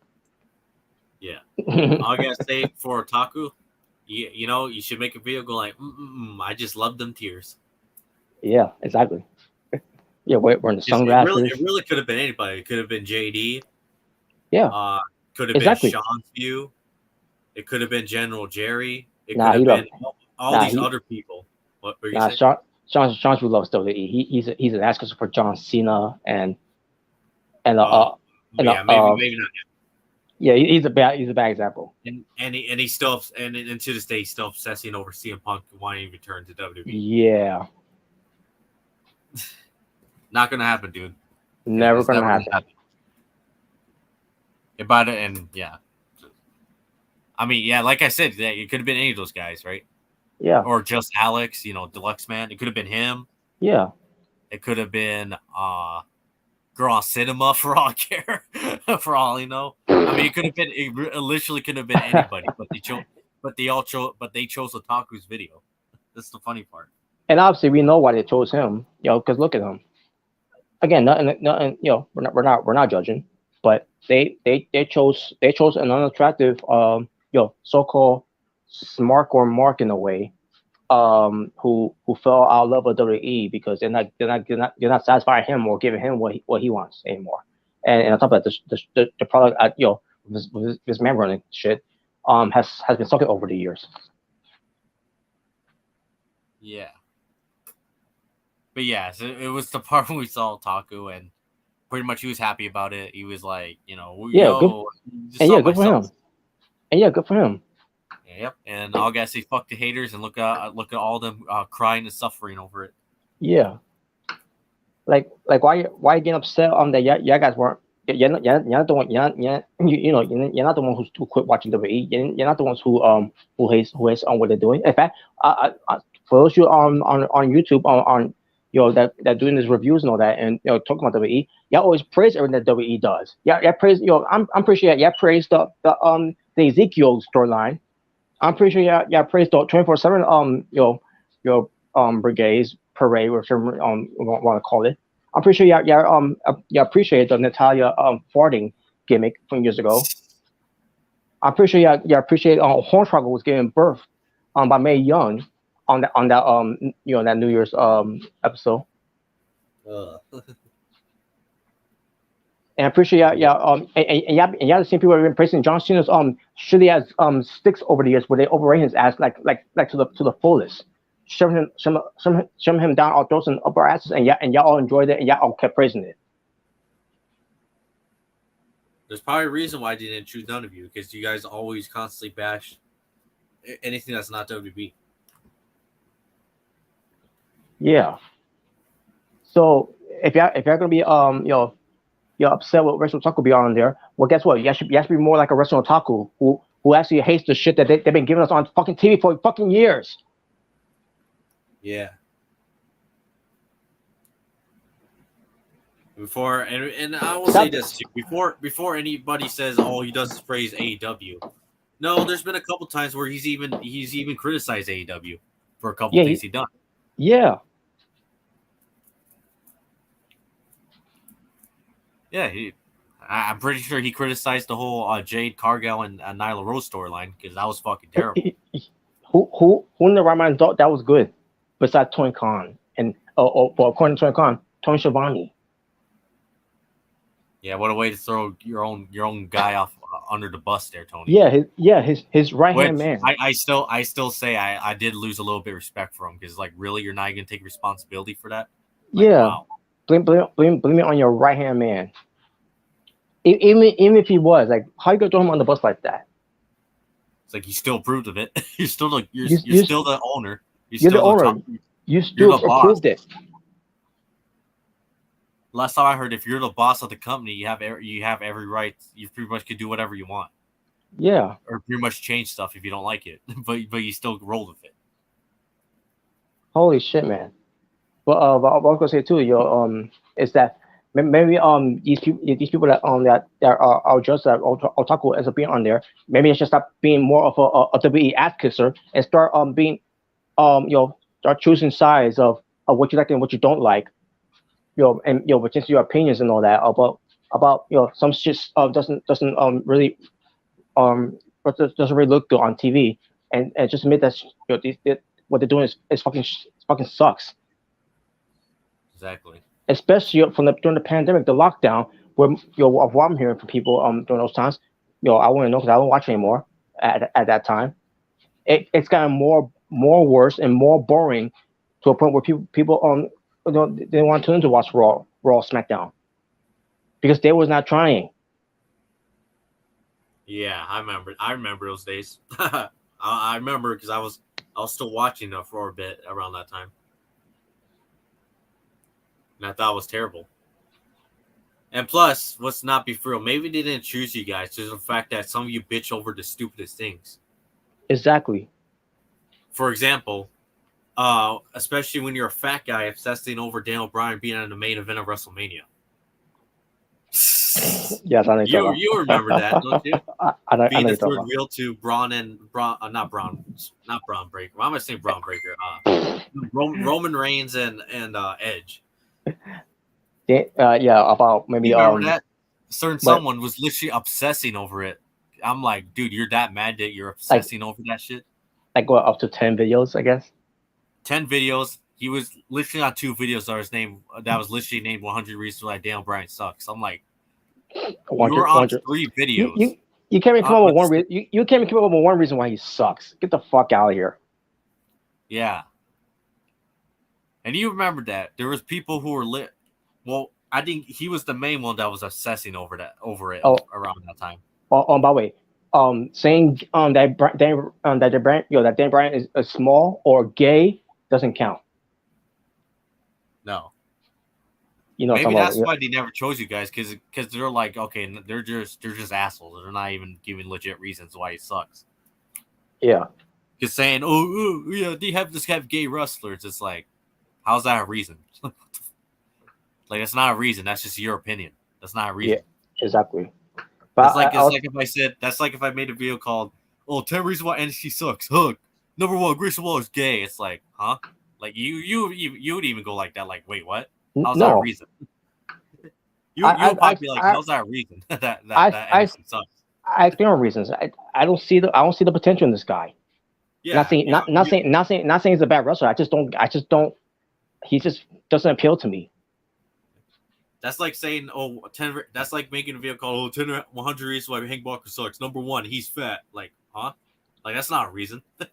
Now I can't come over with 10 reasons why Chris Waller doesn't appeal to me, Not but 100. or 100, but Yeah, I can't come because he is talented, he's got his following, he's got his fans, he's got the look and all that. I just don't get him. I don't get him. Yeah. I mean, it's not like you ever made a video and said, "Oh, I think he sucks because he's gay, he's a fag." It's like, huh? You never said that. Because I say so, say so. Maybe some of those people may want to think about, maybe they didn't pick you guys because of that reason, that you guys never get legit. Because there's some WWE sucks videos where I see from these guys and they never give legit reasons. They're just saying, "Oh, it's just full of gay wrestlers." It's like, that's not a reason. That's just your opinion. Exactly. And maybe they're just thinking of this like, maybe even the producers probably watch this and they're probably like, "Wow, what a bunch of losers."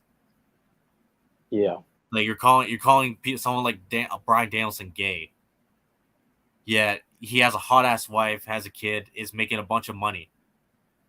While a bunch of you guys are still sitting your fat asses in your basement and complaining about wrestling. Mm-hmm. Like, did you ever think about that? Of course, and speaking of NXT, the whole thing where, during the pandemic, that's when I felt like this show isn't interesting anymore. I thought the show was almost getting boring. It's like the same old shit they keep doing, the same old booking, and and usually I'll always praise NXT, but it was during that time like I couldn't sit through it. And that was when they were doing the Cruiserweight tournament. Oh yeah, yeah, I remember. Yeah, I can't watch the show. It's boring me. It's boring me. It's like there's no life. And I get it. There's no fans and everything, but they, at least give me something, to enjoy it. Like what AW did. AW they didn't have fans, but they had guys from to be in the crowds. The wrestlers to act like fans, which obviously they are fans.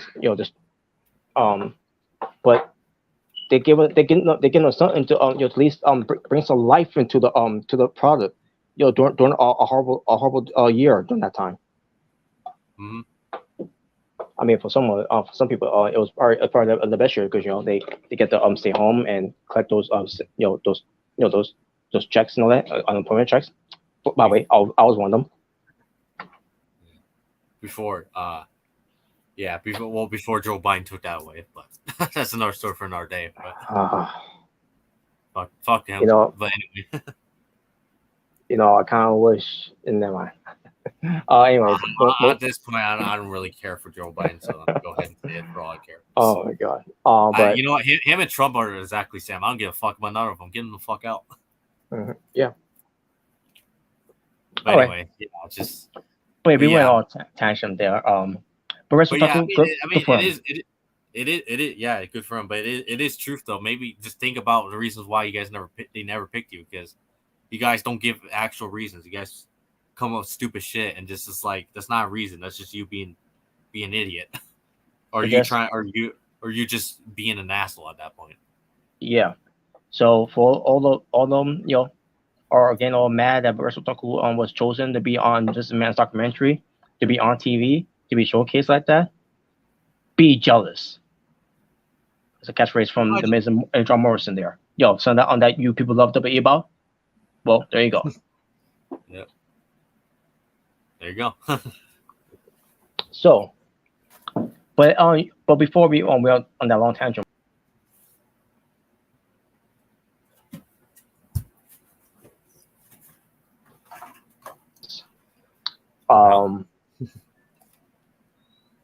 Does that happen?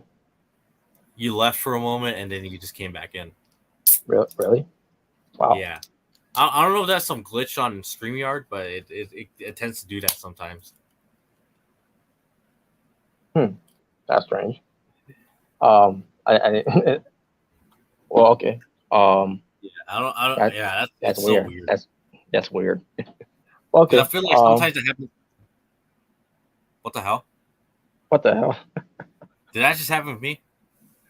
I meant to put double, but instead I put one on the layer of Oh. me.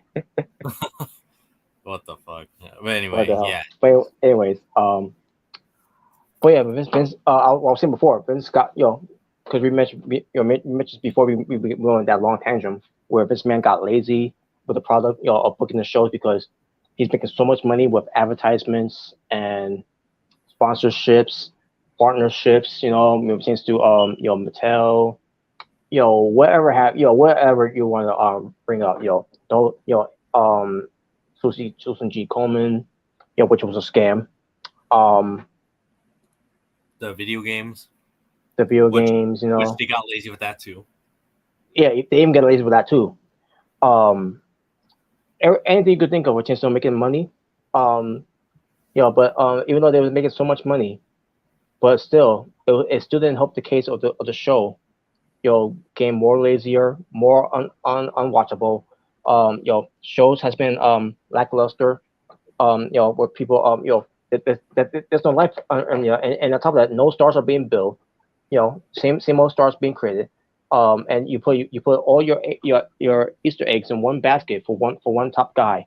Which they've been doing with John Cena for the last decade and a half, whatever. Yep. Yeah, I was gonna say which was John Cena at the time. Then it became Roman Reigns. Yeah. And then it became Roman Reigns until they finally got right, because they've been showing him out for years. And for that, and for everything that's has happened, and not just the quality of the show and everything, but how the show was being booked too. With we mentioned earlier, but the whole Eddie Guerrero, that whole thing, what Randy said, what he said, and then the whole thing with Trish. I'm pretty sure the whole thing with Trish Stratus too, by the way, with the whole dog barking thing and all that, whatever. Yeah. Just everything they did on TV that took people away from the product. Not just because they booked this one guy and John Cena, and and keep trying to sound jokes to the point where people stop watching. That is true.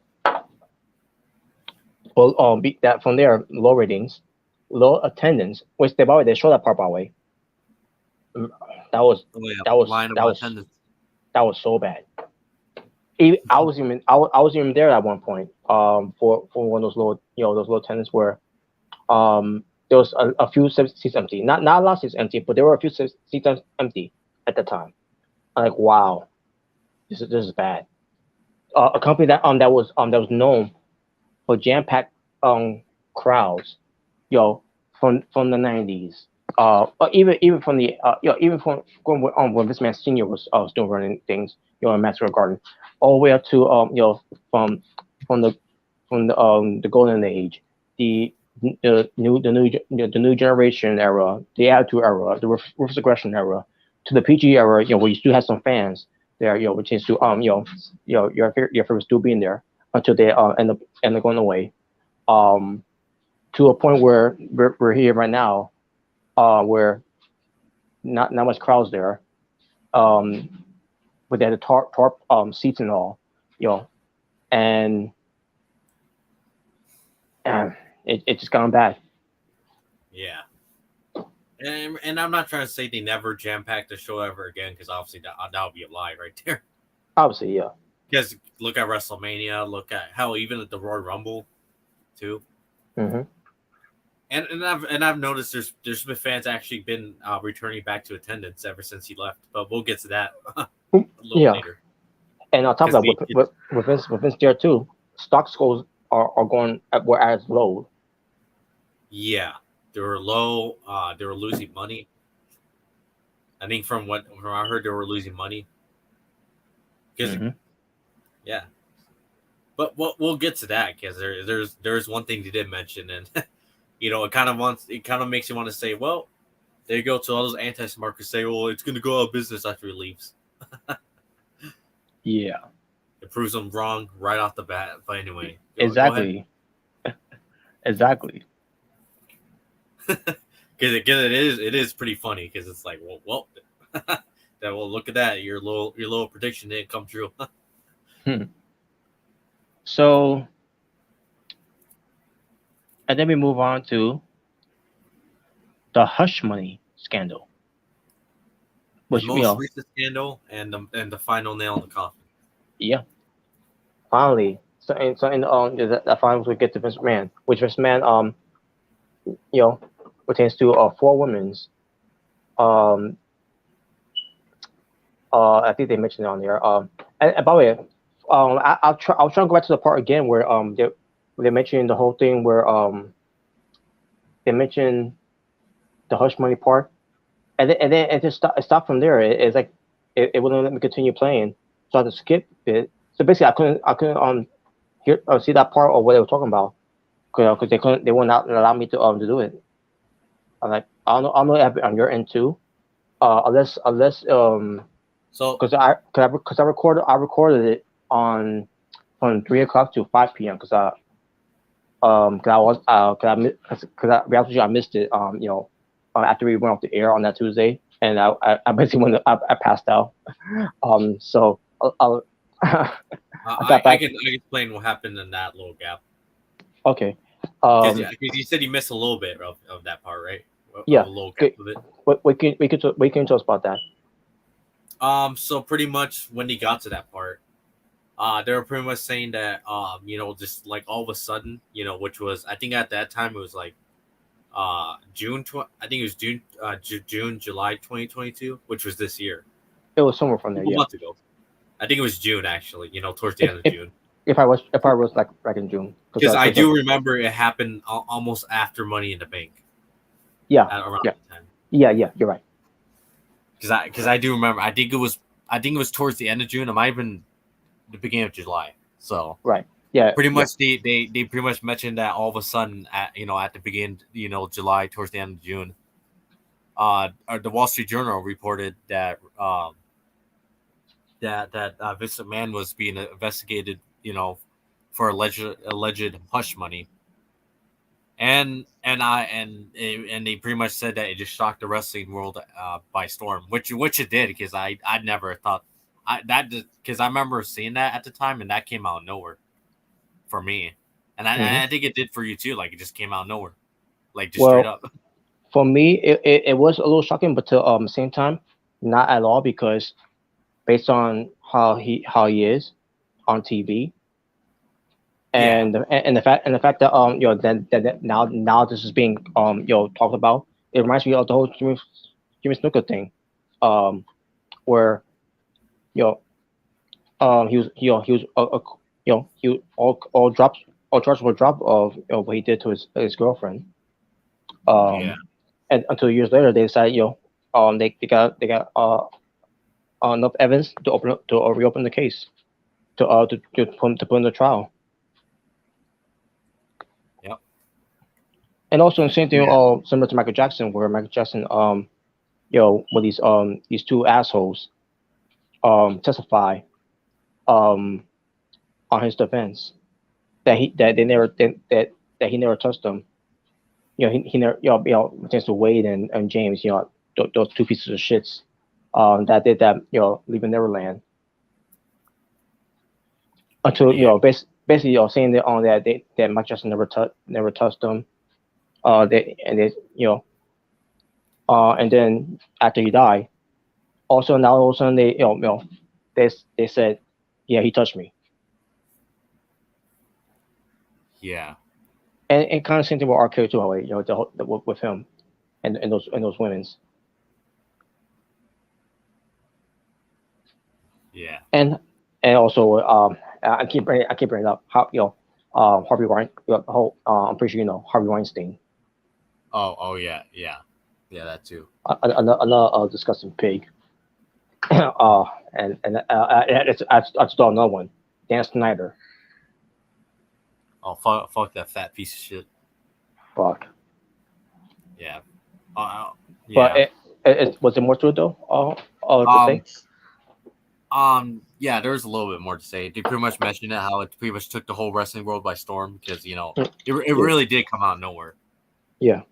Like the whole thing about it, And then they pretty much mentioned how at first, there was people saying that, some fans saying that, oh, it's probably just a storyline and all this and the other. I'm pretty sure. Oh my I'm pretty god. sure you were. I'm pretty sure you remember. I think we talked about that at one point. I'm like, where you saw fans saying that it's a storyline. Don't worry, guys. He's not going anywhere and stuff like that. yeah, because everything's a work to these people. Yeah, and then they pretty much and then someone actually mentioned something pretty I think it might have been Vince Russo of all people. He actually said this. If you want to, this is pretty much what he said. Okay. He pretty much said there's only a time limit of how much money you could try to throw at people to escape crime. I think that's what he said, or escape from what you've done from so long that it doesn't even work anymore. I think that's what he said. He said something to the extent that he threw money at people, to try to get out of his scandals. Yeah. And he pretty much said like this time around it didn't work. Which he did. Pretty much, there was no escape from this one. That's pretty much what Vince Russo said. Yeah. Which, I mean, despite how I feel about Russo, I mean, he's not wrong about that. I mean, he really isn't. He's not wrong. That's true. Which is why Vince Russo and maybe my he didn't make my screen call that much on this documentary, but Bruce Pritchard did. Not saying that that Bruce Pritchard said on here that made me pissed off, but just a side of him I can't fucking stand. Well, his gobble neck beard, pretty much. Hugging the entire TV screen of his own fatness. It's like I don't want to see his ugly mug. Fuck him. But anyway, pretty much that's what he said, and then they pretty much talked about how at first, we all remember this. He was forced to for temporary at first, step down as the chairman / CEO, and pretty much that's when Stephanie took over. Mm-hmm. At the time when she was known as the interim CEO. Before any of that happened, you had Brian Alvarez on there saying, after all this came out, this man of the whole hush money scandal, he came out there on SmackDown, act like none of this happened, and then the whole thing where the WWE with the four initials, the four phrase where the whole then, now, forever, and the more important word is together. And when he said that, on the documentary, or I said, and I literally did. I said this to the screen. Fuck you. I ain't with together with this with you, you motherfucker. Yeah. I forgot to mention that. Yeah, he did say that.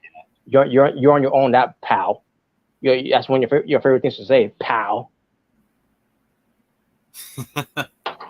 You're on your own for that, you motherfucker. I forgot to mention that. Yeah. The whole SmackDown thing where it came out, and I do remember that, and I'm pretty sure you remember that too. Yeah. I didn't see it. I didn't see the episode, obviously, but I heard what I heard. Well, I heard it was ridiculous that he came out there after he was Yeah, I never watched the episode of SmackDown. I honestly only watched that clip, and that was pretty much it.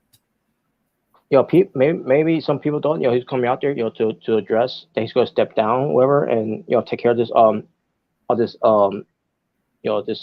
incident. But no, but here's why he didn't do it, by the way, because he chose to ignore it. He chose to be so delusional of it, and also deny those claims and everything.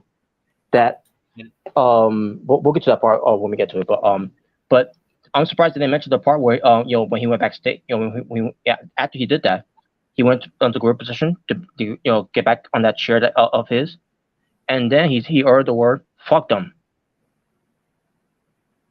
I'm surprised that wasn't mentioned. I'm surprised they didn't bring that up on the documentary. Yeah, because there's reports of that he said that, and it was told by sources from people behind the scenes that were there. Maybe not all of them, but but for those that could remember those. That's surprising. How come you never mentioned that on the documentary? Yeah. I don't know. I don't know about that, but yeah. But yeah, pretty much they just went through all that, and then Yeah, pretty much to give you the timeline. When he first stepped down. At first Stephanie was interim. Yeah. But then they mentioned, I think it was a week later after that, if I'm not mistaken. Right? It was a week later when it happened. I think it was like a week later. Yep.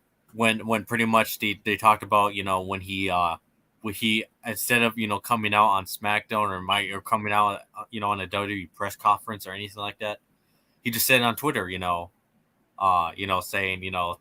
thank you WWE Universe then now forever together, and it pretty much said he's retiring after I think like 40 years as CEO and chairman of WWE.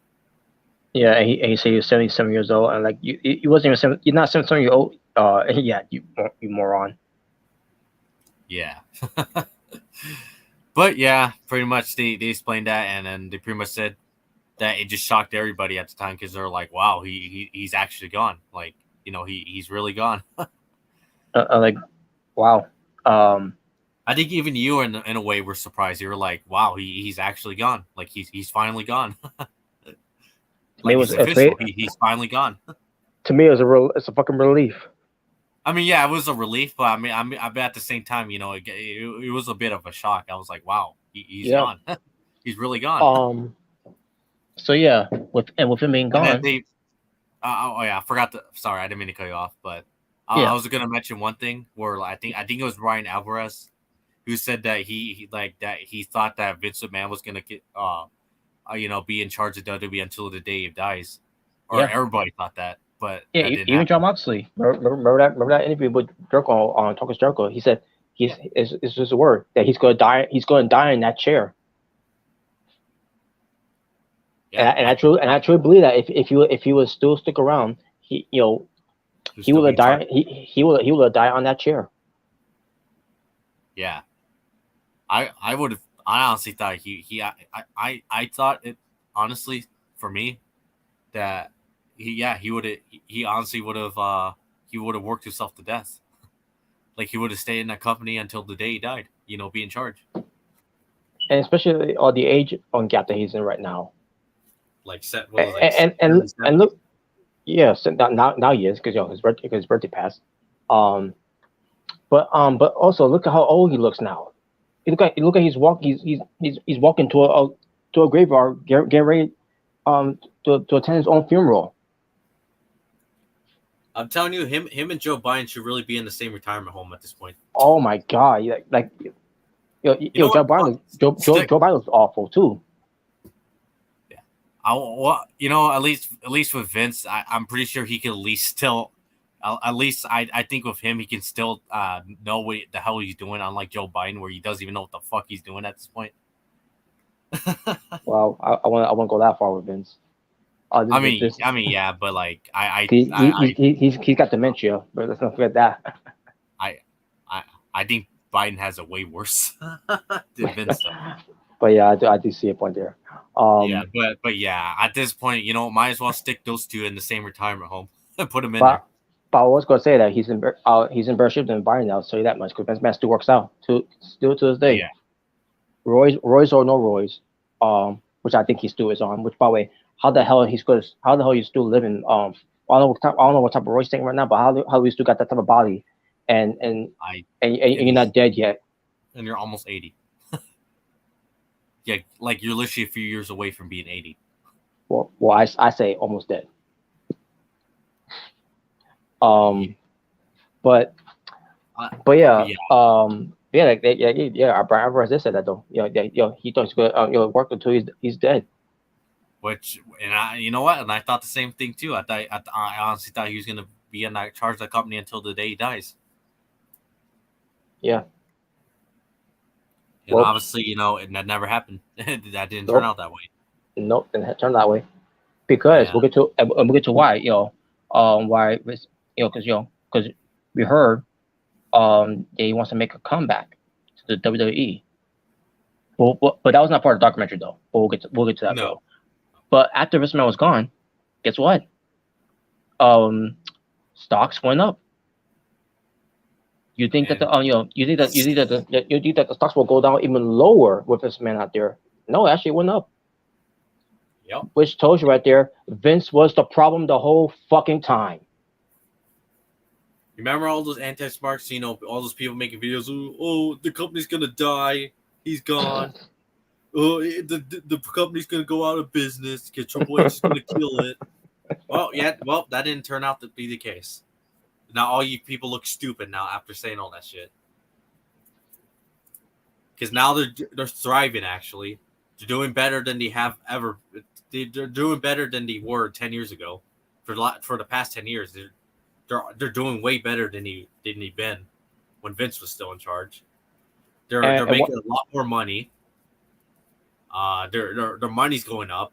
I noticed there's a lot more fans returning to the shows now. Yeah, the attendance went up. If you notice, Survivor Series is a good example. Yeah, it was good. As soon as they put on Survivor Series, like what, maybe back in August or September, tickets were already sold out. And I believe that was the first time that ever happened in like years, right? At that point. Yeah, for years, because Survivor Series was not looked at as the big four pay-per-views no more. It was looked at with the pay-per-view where it was unwatchable, where it was not interesting anymore because they do the same old shit every year. Raw versus SmackDown, champions versus champions, from the same old shit, and on top of them, having wearing the t-shirts, or in case you can't tell which brand they're on. Like so, they watch the show every week. They know what brand they're on. You have to put. That was so stupid. I was even like, look at their attires. They're wearing blue or red. Look at the attires as well. Not only the shirts, but look at the attires. Like some of them are wearing blue and some of them are wearing red. Like it's not hard to tell. But yeah, I get what you mean. But yeah, for people who don't know, WWE's thriving. The show quality got better. I mean, we've been watching regularly ever since WWE, ever since Vince been gone. And I'll tell you one thing, but since Raw, I get Raw is in a slump right now because they're it's December, it's one of those deaf months to book a good show and all that. Even from to maybe a certain degree November because they were building up Crown Jewel, whatever they were doing. But for the majority of it, I'll tell you one thing. Every time I watch Monday Raw, it doesn't suck my attention that much, like it has done years ago with this man in charge. Exactly. Like the show quality got better. They got rid of 2.0. Thank fucking God, because that was a Vince idea. Yeah. They I mean the matches got better. You can tell that now the wrestlers are finally showing what they can really do in the ring besides just what Vince wants them to do. The only problem is Bruce, you guys used to got Bruce Pigster on there. Yeah. I mean, yeah, obviously not everything's going to be perfect, but you get what I mean, though. Like, obviously, the show gotten better ever since he left. Mm-hmm. And now they're thriving. They're making money. They're doing better than they have in years. I mean, I can see it really is WWE's going for the positives now. They're on the positive side of things now compared to what they were last year. And on top of that, no one of what I'm hearing so far is walking on eggshells backstage. They all are nothing but positive vibes now. They're all feeling like like the weight's off their shoulders. Now they have to worry about Vince McMahon, walking behind the scenes, whatever, and then blah blah blah, that. And on top of that, Michael Cole, he doesn't got a 77-year-old man screaming in his ear every fucking time, like he's been doing all these years with other people too, that way. Which is why Mick Foley left in the first place. Like fuck this shit. I'm going to TNA. Yeah. So yeah, for all those people who are saying, "Oh, the company's gonna die. It's gonna get buried. Oh, it's gonna get sold out in 2 years." Well, that's not happening because the complete opposite happened. And by the way, opposite happened. And by the way, even Taz was annoyed about that. The whole thing with that screaming in his ear too. I bet he was. I don't know. Taz looks like the type of guy to have very low patience. Yeah. and it finally caught up. He was like, you know what, fuck this, I'm out of here. I'm going to TNA. Exactly. And then eventually he went to AEW.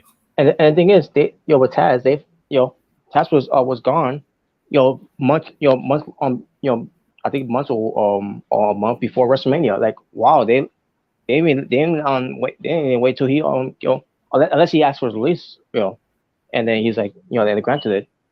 But yeah, he didn't pass WrestleMania. He didn't even get to WrestleMania. He was already gone. Exactly. But Crazy. yeah, all I gotta say is for WWE right now, it's going for the positive light. Which, you know what, I'm happy for it, because you know what, at least they're finally getting back on the right footsteps. Yeah. Obviously, everything's not perfect yet. Obviously. Yeah, obviously, yeah.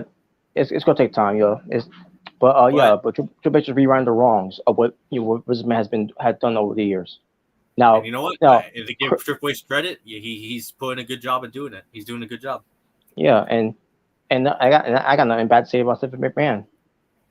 I'm actually not mentioning the things that I said before about Stephanie McMahon. I mean, minus the whole thing with China, but that's another time. Yeah. But then again, I do got something here to mention too. But anything else you want to mention before other than what, Stephanie's putting her work in too. I mean, obviously she's righting the wrongs, business wise of what Vince did. Mm-hmm. And not only that, this is more for just WWE. Obviously the whole wrestling stuff. I have a prediction that 2022 is probably going to be the best year they had in years. That's my prediction after WrestleMania. After WrestleMania, yeah, exactly. I honestly do believe that 2023 is going to be the best year they had in almost God knows how long at this point. Yeah, the first act they need to do, is because they got Rodrigo back too. By the way, he's got a role of being vice president. You just gotta get the belts off of Roman, and I do believe that there's going to be a major. You're going to see the major changes after WrestleMania. That's why I think. Yes, after WrestleMania, it's time to press the reset button. And the first act of it, you go wait maybe a week or two to give the walking papers to Bruce Pritchard. Yeah, get him out of there. Get him out of there. And Kevin Dunn. Get Kevin Dunn out of there too. Yes, get him out of there too, because I want to see any more camera cuts either. I'm getting annoyed at that shit too. Yeah, now thinking about it, Survivor Series did not have any camera cuts because he wasn't there. Yeah, which is good. Whoever was behind it on that role, Triple H is preparing him for maybe at the WrestleMania. Maybe that's the idea. Maybe Kevin Dunn is going to be the one bully out too. Yes, but yeah, all I gotta say is I'm looking forward to 2023. I do believe it's going to be the best year WWE has had in years now at this point. Yeah. Yeah, because I will say 2022 started off pretty bad with the Rumble this last year. It started off pretty bad. It brought me back to watching it because full time, because I was really going to be done. I was done with with WWE for most of the part. And when you look back at the Owen Hart, when we talk about on Mrricanjay's channel, the whole art thing, from someone from the tail end of it, where I don't want to have nothing to do with WWE anymore because of this man, of what and all that. And I feel like I didn't keep my word, my end of the bargain from that time, because I still end up, watching some things, like Survivor Series because of the Undertaker segment, and then we changed to Royal Rumble, and then WrestleMania, SummerSlam. I had gone on of it, but to the point where this man is now officially gone. But, and that is a but we hear about this man. Oh, not just since to him trying to make a comeback, but at the same time, when his documentary came out, there was more scandals of this man came out as well. That was mentioned on the Wall Street Journal, and I'm thinking to myself, why is he trying to make a comeback after what he just did? this past summer, where and this was his words, by the way, in the Wall Street Journal. It says on the Wall Street Journal, he took the wrong advice from the wrong people behind the scenes. Because if he didn't step down, the whole thing would have blown off, blown away. I honestly, I'm still really, because because after this, after the news scandals came out, for this, for recently, you're putting your company in jeopardy at this, by doing that shit. There's more scandals keep coming out of you about what you did of this whole hush money, because your sexual abuse allegations of these women that are pinning against you of what you did, and you're denying them, and you're thinking that you're in your delusional warped mind that if you would not step down, it would have been forgotten about. Are you fucking kidding me? Are you serious? Exactly. It's like, do you think that we're gonna go sleep overnight and we're gonna forget about it? No one's gonna. Yeah, no one's gonna. Oh yeah, that didn't happen. That story died down. It went away. No, because they're sick and tired of your shit. They're sick and tired of you getting away with shit for something that you shouldn't be getting away of things of. Exactly. So yeah, nobody forgot, Vince. We still remember, because that was just still fresh in our minds. That barely happened like 4 months ago. Yeah, and it happened 2 years ago or 20 years ago. This No, happened like literally 4 months ago. Yeah, Did you not happened like 4, 5, 6 months ago? Like, yeah, these stories just came out this year. Yeah. Just because the New Year's is around the corner doesn't mean that it's automatically going to be forgotten about. By the way, one thing I will want to mention about the scandal thing, I'm surprised they didn't mention John Laurinaitis, about his involvement in the thing too, besides just he probably was not a factor. He was not a part of that point. But then again, yeah, you got a point there, because he had a fish with blondes and models, trying to be wrestlers and everything. Basically, divas turned into wrestlers, which none of them were that good anyways. For example, the Bellas. Enough said. And then married his mom, their mom. And then cheated on their mom. After going through treatments of cancer, and he's putting that shit behind her back.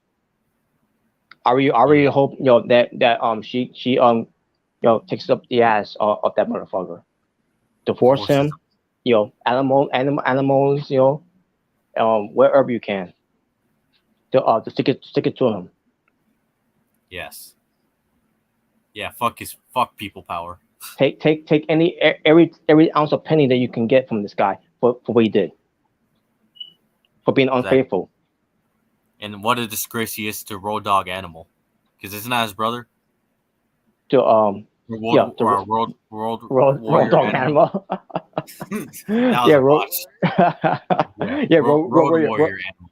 Road Warrior Animal. Yeah. Which by the way, I bet your brother's ashamed of you. Which by the way, out of those two, Road Warrior Animal is more dynamic than this dynamic dude and John Laurinaitis. Johnny Ace, because he was part of he was with Shane Douglas, the dynamic dudes. Yeah. Which his brother was the true legend and not him. Yeah. He's only a legend, in his mind. Yes. But rest in peace, Road Warrior Animal. Yes, rest in peace, Road Warrior Animal. One of the true dynamics in the family. Yes, exactly. But yes, I'm just bringing it up because I'm surprised he didn't mention him too. Yeah, I'm surprised too. Especially since he was also involved in it, not just Vince. Yeah. Obviously, Vince got the bitter end of it, but more than John Laurinaitis. Yeah, the fact that John Laurinaitis was missing as a scapegoat in case his Smith, in case his Smith doesn't go down, which that so much for that, because you're still going down either way. Maybe I should tell you something, especially since Stephanie pretty much fired his ass right when she got control of power. Yeah. Which rightfully so. Think There you go, Stephanie. You actually did the right thing right there. Fired his ass right off the bat when he went into power. Yeah. And the thing is, Stephanie McMahon, liked him from the beginning when he has again the role of being executive vice president of talent relations. And now seeing years later to see what he's become. She booed his ass out. She blew his ass out. Like, get the fuck out of here. And I'm pretty sure Triple H felt the same way too. Not even Impact will want your ass. No wrestling business want him anyways. So not even GCW at this point. I'm honestly think not even GCW at this point. Not even DDT wrestling wants you. No. Oh man, and that's saying something since that company has Nick Gage in their roster. Yeah, a guy who actually has real prison time. Exactly, but we mentioned things that wasn't mentioned. I got some things that also wasn't mentioned here too. Pat Patterson's ring rats. Pat Patterson. Yeah, Pat Patterson. Tends to his scandals in the company. Oh yeah. I forgot about that. Like his the Ring Boys. Oh. Now I don't know how that is true or not. I wish there was a Dark Side of the Ring documentary of that one. Which by the way, I do want to point this out by the way. There will be another Dark Side of the Ring season coming up. Don't know when, but somewhere in 2023. So look out for that one. I do. As much as you don't want it, I do. I still think that one episodes is going to be Sunny. As much as you don't want it, I do think that's probably going to be one of the episodes. To me, I think it will bleed right into with Chris Candido and Sunny, because they were married. Oh yeah. So yeah, dude, I do say that like what they did with A Girl, putting on his story into Chris Benoit's story. Oh yeah. So I could see that doing that.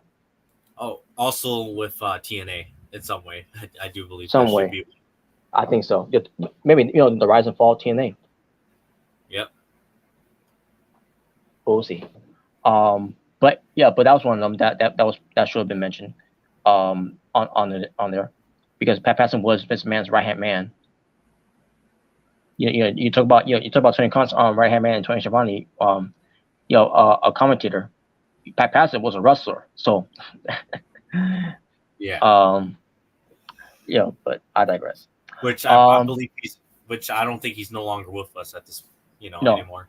And rest in peace to him, by the way. Yeah, despite how people feel about thought of him, because of the scandal, there was to me there was no improvement about that. And yes, he may have went away because of that, but he ends up coming back because things got quiet down. I think this man, my guess is this man, went to to those with a briefcase and like he did with Snuka, Money in the Bank. I don't know, but he was like, "Shut up." But people still love Pat Patterson, not saying everyone, again, there's some, but this guy created the Royal Rumble. Yeah, he did. And who thought it was a great idea? Meanwhile, Vince McMahon thought it was a stupid idea. Oh, that's stupid. Who's ever gonna watch it? And he said that to him, in the room with USA executives or whatever. Well, Vince, look at that. The Royal Rumble's still going strong. Like 50, 40 years later. Except for this year though, it was bad. Yeah, except for this year. Soon to be next year. Great. Great. Thankfully. But then again, what could be worse, 2015 or 2022?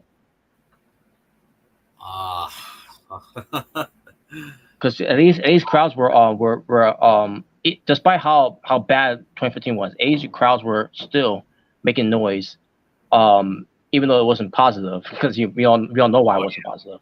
Fuck Roman Reigns, which I was too. Like fuck Roman Reigns. That happened. Oh man, and he did nothing wrong. It was not even his fault. I just Oh, didn't man. want him to win. That was all. I didn't want to win either. I wanted Bryan Danielson to win. Let's just hope that you don't fuck up. That's all I can say. 2020, so you don't fuck up. Obviously, because your 2030 is going to be it's different booking. Yeah. You know what? One way to piss people off, if you had number 30 instead of being Cody Rhodes, be Hank Walker. That would truly piss people off, right there. Oh God, because people are not gonna know who that this guy would piss is. me off, honestly. I'll be like, oh fuck this.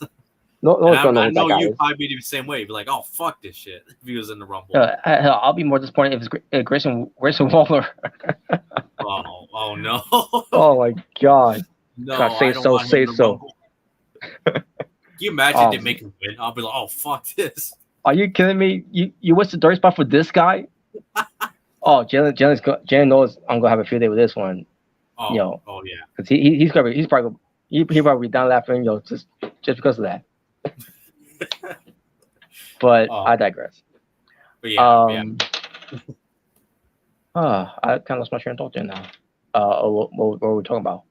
I think you were talking about how Vince said that the Royal Rumble is a bad idea when Pat Patterson introduced it. Okay, I remember now. Because Pat Patterson said, first of all, he was talking to the executive, like, it's not a bad idea, because basically saying, we're gonna have it's gonna be like a battle royal, but instead of all wrestlers are already in the ring, we're gonna have two. Obviously, you know, plus Rumble. Yeah. We know the rules at this point. It's the most memorable matches in history. We already know it. Yeah. So there you go. Two men start in the ring, and every 2 minutes a new competitor enters. And there was every 5 minutes, wasn't it? Every 5 minutes. Yeah. Every 2 minutes. Oh, okay. Sometimes it does feel like I think they did that intentionally. Sometimes make it intentionally 5 minutes to 2 minutes. Yeah, just because they want to do a spot or a drama. Yeah, which is. Well, it gotta be more. Let's hope Triple H removes that because that does take away from the. I'll bring you a good example. Triple H, and Stone Cold from the 2002 Royal Rumble. Triple H making his entrance, and it feels like wait a minute, 2 minutes passed already. Like, really, we're doing it. They're doing a dramatic spot here where they're staring each other down because these two are your top guys.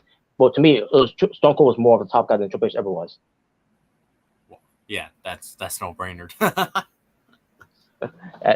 To me, Triple H wasn't even on the level with The Rock of being a top guy. He was not even on the level of Owen Hart, to be honest with you. Or not even the level of The Undertaker. But anyway, no matter how many times, no matter how much times, even Kane. I mean, and I'll give it X-Pac. Yeah, X-Pac was more over than Triple H. No matter how many times the company tried to label him as the guy, he was never the guy. And I got nothing against Triple H right now, yet, but he was never the guy. Yeah.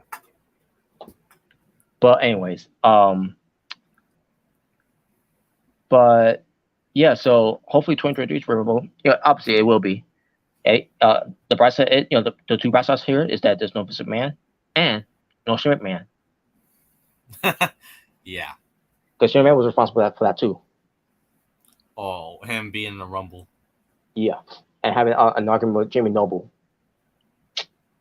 Yeah. By the way, if people want to know want to react to our Rumble reactions last year, I still have that reaction video on my channel, so if you guys want to hear my reaction to the Rumble along with the rest of the Asylum, because some of the spots were like, yeah, fuck that. You remember that, right? I wish I was part of that, man, but I don't remember I don't think you were.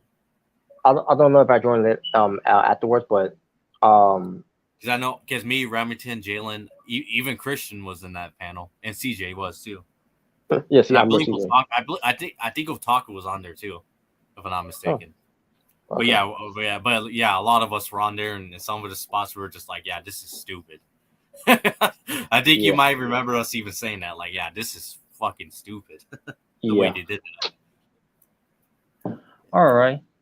But I just want to get a little plug in for that one. Mm-hmm. And another thing that wasn't mentioned on the documentary was the departure of China. Oh yeah, that was a big thing. Because they blame China for being unprofessional. Because Stephanie McMahon wasn't fond of China being there. Because things might get on the hand, and she was acting all unprofessional. When Stephanie McMahon was the one who was acting all unprofessional, towards China, because Triple H cheated on China to be with Stephanie. Yeah. And then Vince McMahon took the side of daddy's little girl, daddy's little princess. Because daddy's little girl always get what she wants. Who the fuck are you, Tiffany Stratton? I miss Tiffany Stratton. me too, by the way. Me too. Hopefully that segment means that's her coming back. Because because if it's not, you're gonna get these hands, Bruce. Get ready for a rant. That's all I'll say. But anyways, but yeah, and also we know what happened with China after that. She had her life has not been the same, and she did turn her life around until Triple H made a comment on the podcast of Stone Cold, on the W Network. You Google China, know that of why she's not in the Hall of Fame. Basically, his reason why that she's not in the Hall of Fame. You Google her, and you see that she's done some porn stuff and everything, blah blah blah, and that drove China over the edge. Where Vince Russo interviewed her, because those two were Bosom buddies. Yeah. And we know what happened in China after that, unfortunately. But, and if you want to know more about that, Vice also did a documentary on that. So, yes. Which, believe it or not, that was actually my first return video, or the first return video I was a part of when I first came back. Oh yeah. I think that was like a year ago, or almost 2 years ago, I think. Yeah, almost there. Yeah, but anyways, I do think that maybe they felt that was more of a Triple H and Stephanie thing more than Vince. I mean, and this is not me trying to give Vince a free pass or try to defend him. No, I'm just saying maybe they felt that way because obviously he fired her, but I don't think he was directly involved. Maybe that's what they felt like. But yeah, I don't know. Probably, maybe that's why they didn't mention it. I'm not sure why. So yeah, but it did have more to do with with Triple H and Stephanie. Yeah, more than Vince. Obviously, Vince was the one who fired her. Obviously, but yeah, while she was the women's champion. Yeah. By the way, ain't the first time that happened with a women's champion being fired. Orange Blaze. Oh yeah, that's another one. That's why she threw the title in the trash. Well, she was told to, because Eric Bischoff's an idiot. No, I'm not. I created NWO. No, you stole that from Japan. That's where he got the idea from. My God! Bullet Club stole it from Japan too. Ha! Yeah, that'll probably be his reasoning. Oh. Probably say something like that. Probably. All right, but there's nothing that should have been mentioned, and did have a lot to do with Vince, because with him not doing nothing about it, and that's the bad experience with Ashley Mazzaro. Yeah, that too, and I still remember. Unfortunately, I still remember last year. Her death.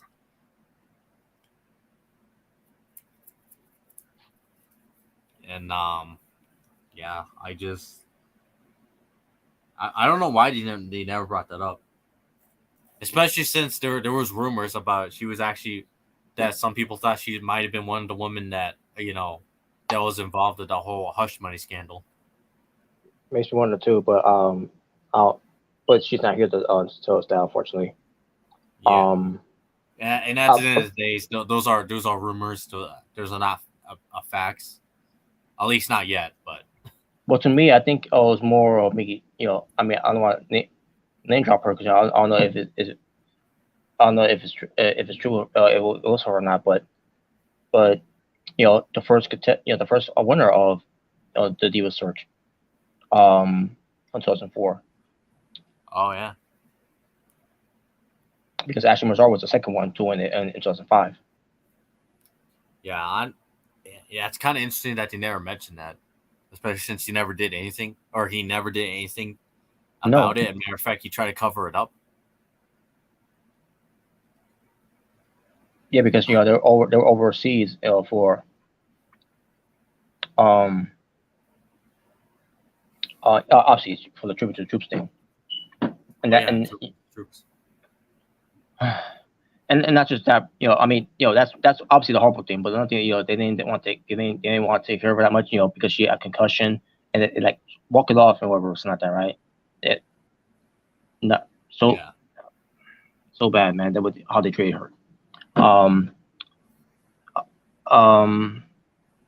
About Ashley Mazzaro passed away in 2009. I mean 2019, excuse me, 2019. And her brother got killed in 2020. Oh wow. Man, it's Rest just because it leads from one bad luck to another. And on top of that, her daughter is still here. Thank God. Hopefully she's taken care of. Yeah. And she, I think she's in her 20s now. Oh wow. I think so. But yeah, rest in peace, Ashley Mazzaro. Yes, rest in peace to her and her brother too. And her brother too, because he was stabbed to death. Oh wow. I think it had something to do with the riots around the time, didn't it? Or was that before? Something about being stabbed in November in New York City. Wow. So Ronnie Mazzaro, so rest in peace to Ashley and Ronnie Mazzaros. Yeah, rest in peace. And yeah, I think I made a mistake. I think I was thinking of Daphne instead of Ashley from last. Oh yeah. You're thinking of Daphne, yeah. And rest in peace to her too. Yeah. Rest in peace to Daphne as well. Man, when I first heard about her death, Ashley Mazzaro, because I grew up Ashley Mazzaro being a fan of hers, because she was not being bright on social media and all that. I think to myself, like what's wrong with her? And I should I should have known, after what she went through, her time, after that bad experience she had. Then hear about that she passed, and like, oh man, and then hearing out how she died, that got me more upset. Like oh my, like no, why would you do that? I was so upset. Yeah. And I was also upset that she took the easy way out.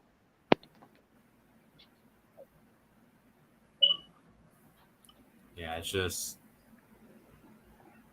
Yeah, I mean, it's a very sad situation. It really was. Yeah, and I think me and the rest of the time we'll talk about that too. I think I may have ranted in a way. I think I did. Not towards her, but because of what Vince how she treated her. Yeah, especially with some of the things he's trying to cover up around that time. Yeah. But I have no idea why that wasn't ever brought up, but I mean, I think it should have been. Yeah. Yeah. But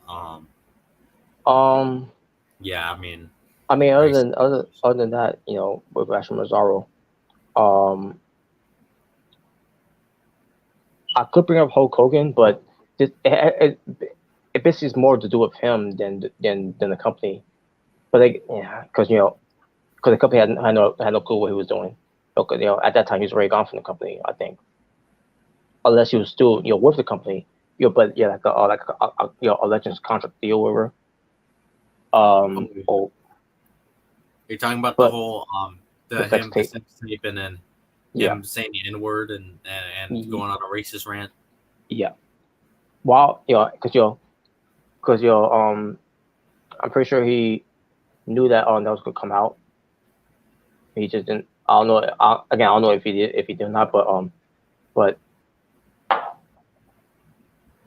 it was a bad time too because it was on the network they was putting up the Hulk Hogan cartoons series from the 80s on there, and they only had one episode on there because since that came out, they didn't want to air it any more episodes.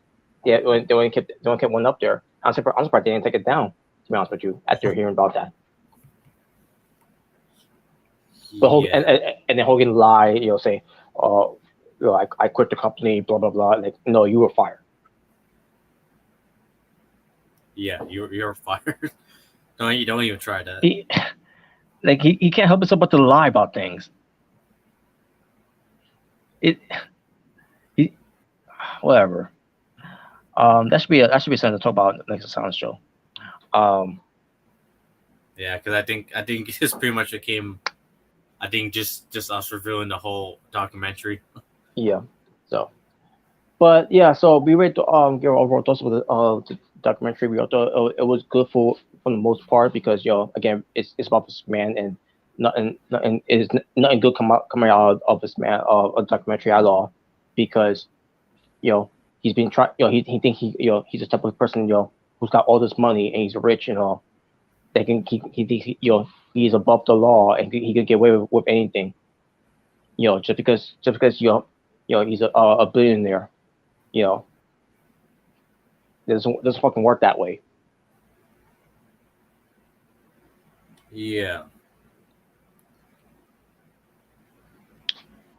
But for what it was, I thought it was all right for what can look back at that. Yeah, I think to me, I think it's just all right for me because again, I had to revisit the Owen Hart thing again, and then the whole thing with Agro and Chris Benoit. Yeah. One thing I will say though, I think they should put in the Ashley Mazzaro thing in there. I wish it would do that too. I mean, I don't know why it was. I don't know why it wasn't included. Yeah. I do think that the Eddie Guerrero one, it was a little dragged out, especially since that it wasn't really anything he did. It was when he died. Obviously other than taking advantage of the death, which is wrong.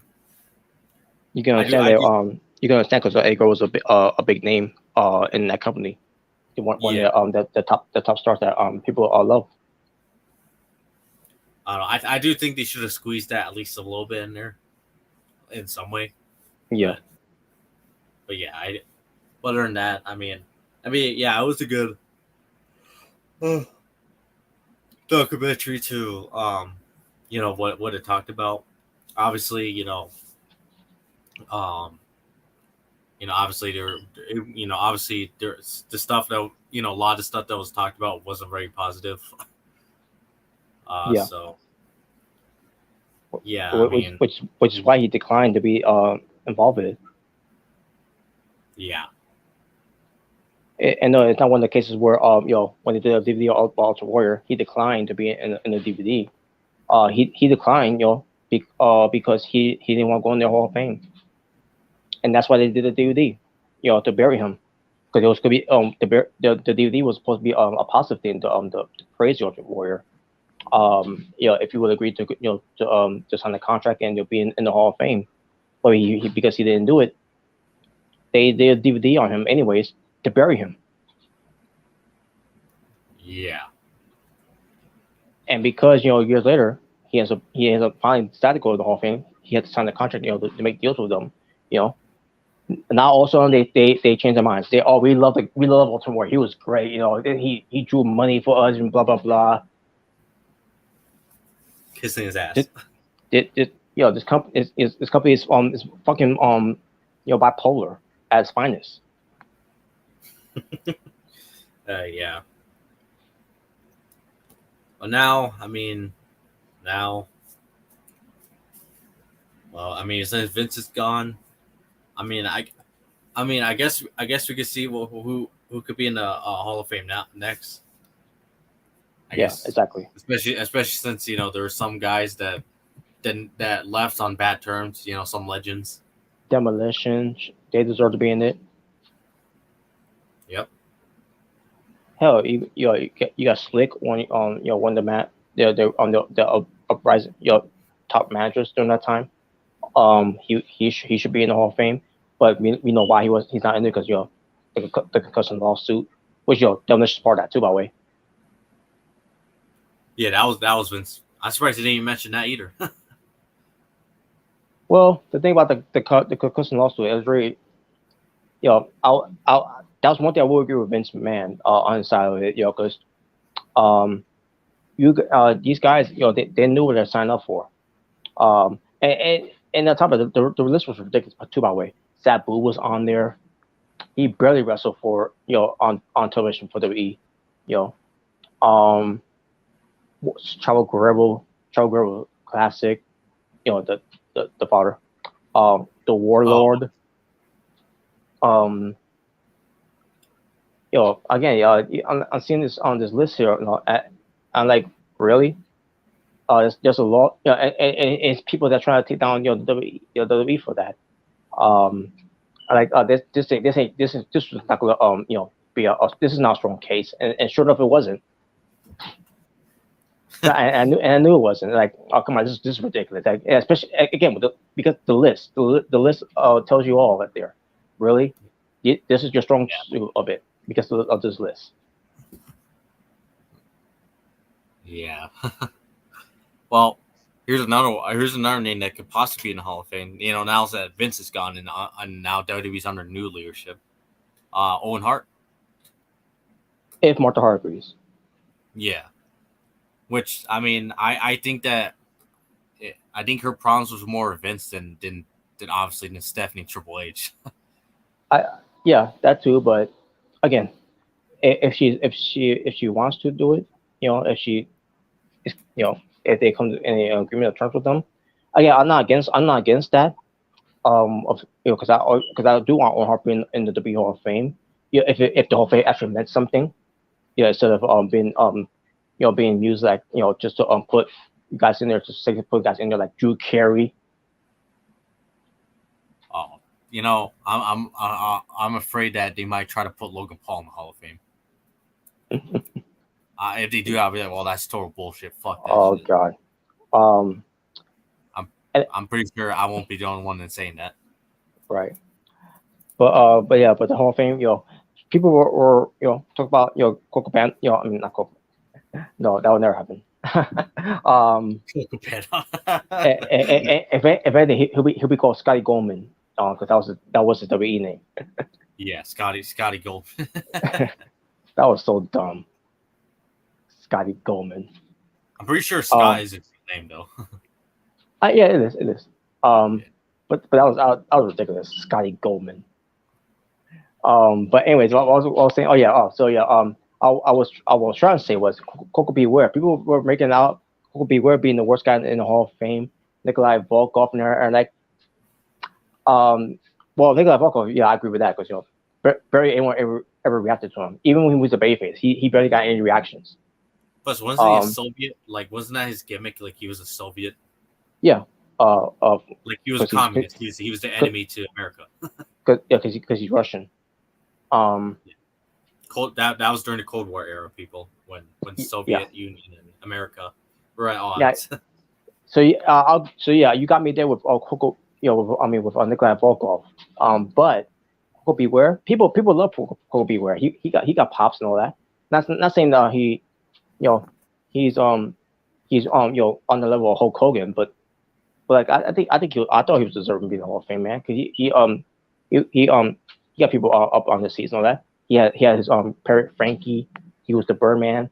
I thought it was a good gimmick they did there. Better than Red Rooster, I'll tell you that much. Yeah. If you've seen the Red Rooster, you know what I'm talking about. With the red strain of the Mohawk. Yeah, I know what you're talking about. That was stupid. And by the way, that's Terry Turner for those who don't know. He was the Red Rooster. But the whole thing where he's after he finished cutting up whatever promo he's cutting, he goes like literally that was stupid. Like literally croaking like a rooster. Yeah. So bad. Who would have Goldust in the Hall of Fame? Goldust is not bad. Being Hall of Fame, former Intercontinental champion. I can see him in the Hall of Fame, especially if he's serious about retiring this year. Mm-hmm. And multiple tag team champions too. Yeah. Yeah, I think the character Goldust belongs in the Hall of Fame, especially because that character got over too. Despite how people felt about him, during that time, during those things that he did. Yeah. And I still say this a couple times. Fun fact: he actually did beat the Undertaker in a match before.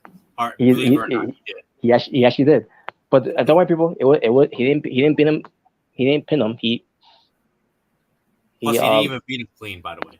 It wasn't even clean either. It was a casket match. Who cares? Like, sir, at the end of the day, who cares? Yeah, because I think Mankind helped him to win at that time. Yeah, Mankind. I can see Triple H being in the Hall of Fame, from before his solo career, obviously. I want to see, at least trying to get her solo career instead of being in DX and barely being acknowledged. Yeah. At least a woman for her up though. Yeah, I want to have China solo career. I can definitely see once AJ Styles retires, him going to the Hall of Fame too. Definitely. By the way, which he deserves. I won't deny that. He deserves that. Let's talk about who should be removed from the Hall of Fame. Donald Trump. Fuck him. Drew Carey. I don't want to say fuck Drew Carey no, but no. I will say fuck Donald Trump. Fuck that guy. But and people are morons who think that we should have him back as president. No, fuck him. No. After storming the Capitol, no, fuck that shit. Jimmy Snuka should be removed. Yeah. If you can't put Benoit in the Hall of Fame, you might as well do the same with Jimmy Snuka. Even though there was no evidence that and no trial that went. I mean, there's evidence obviously, but even though there was no trial that happened to put him behind bars because he couldn't. One last thing about Donald Trump. I'm pretty sure, I don't know if you remember this from years ago. I think it was 2018, 2017. I forgot when this was. But do you remember when people were actually protesting to get Donald, because they wanted Donald Trump out of the Hall of Fame? I think it was at SummerSlam. I remember. Yeah, I remember. Yep. There was people protesting around that time because they wanted him out of the Hall of Fame. I agree. And before anyone says, "Oh, it's just Democrats," no, people didn't want him in the Hall of Fame. No, they don't. Yeah, because I know these dipshit Republicans love to twist stuff and say it's only Democrats. Yeah. Which no, just people didn't like the guy at the time. Exactly. And I believe people. And if you're not sheep, I'm pretty sure most people still don't like him. Mm-hmm. But yeah. I just want to mention that because I do remember that people were protesting outside SummerSlam because they wanted him out of the Hall of Fame. Yeah. But another person needs to be removed. Sunny. Yeah, especially after she killed a man this year. Yeah. That should warrant enough. Like, that's it. And show no remorse of it. Yeah. Another person, Carlos Colon. Because of the Bruiser Brody incident. Because of what happened with Bruiser Brody, yeah. He was a cover up for what Jose Gonzalez did. Yep. And they did mention, I didn't watch the episode, by the way, people. He covered it up. And he tried deny and say he didn't know anything what was going on. And didn't he say that Jose Gonzalez, he wasn't there? He tried to say that too. Yeah. But thank God for Tony Atlas. Yeah, Tony Atlas, because he pretty much said that's bullshit. He was here, he stabbed him.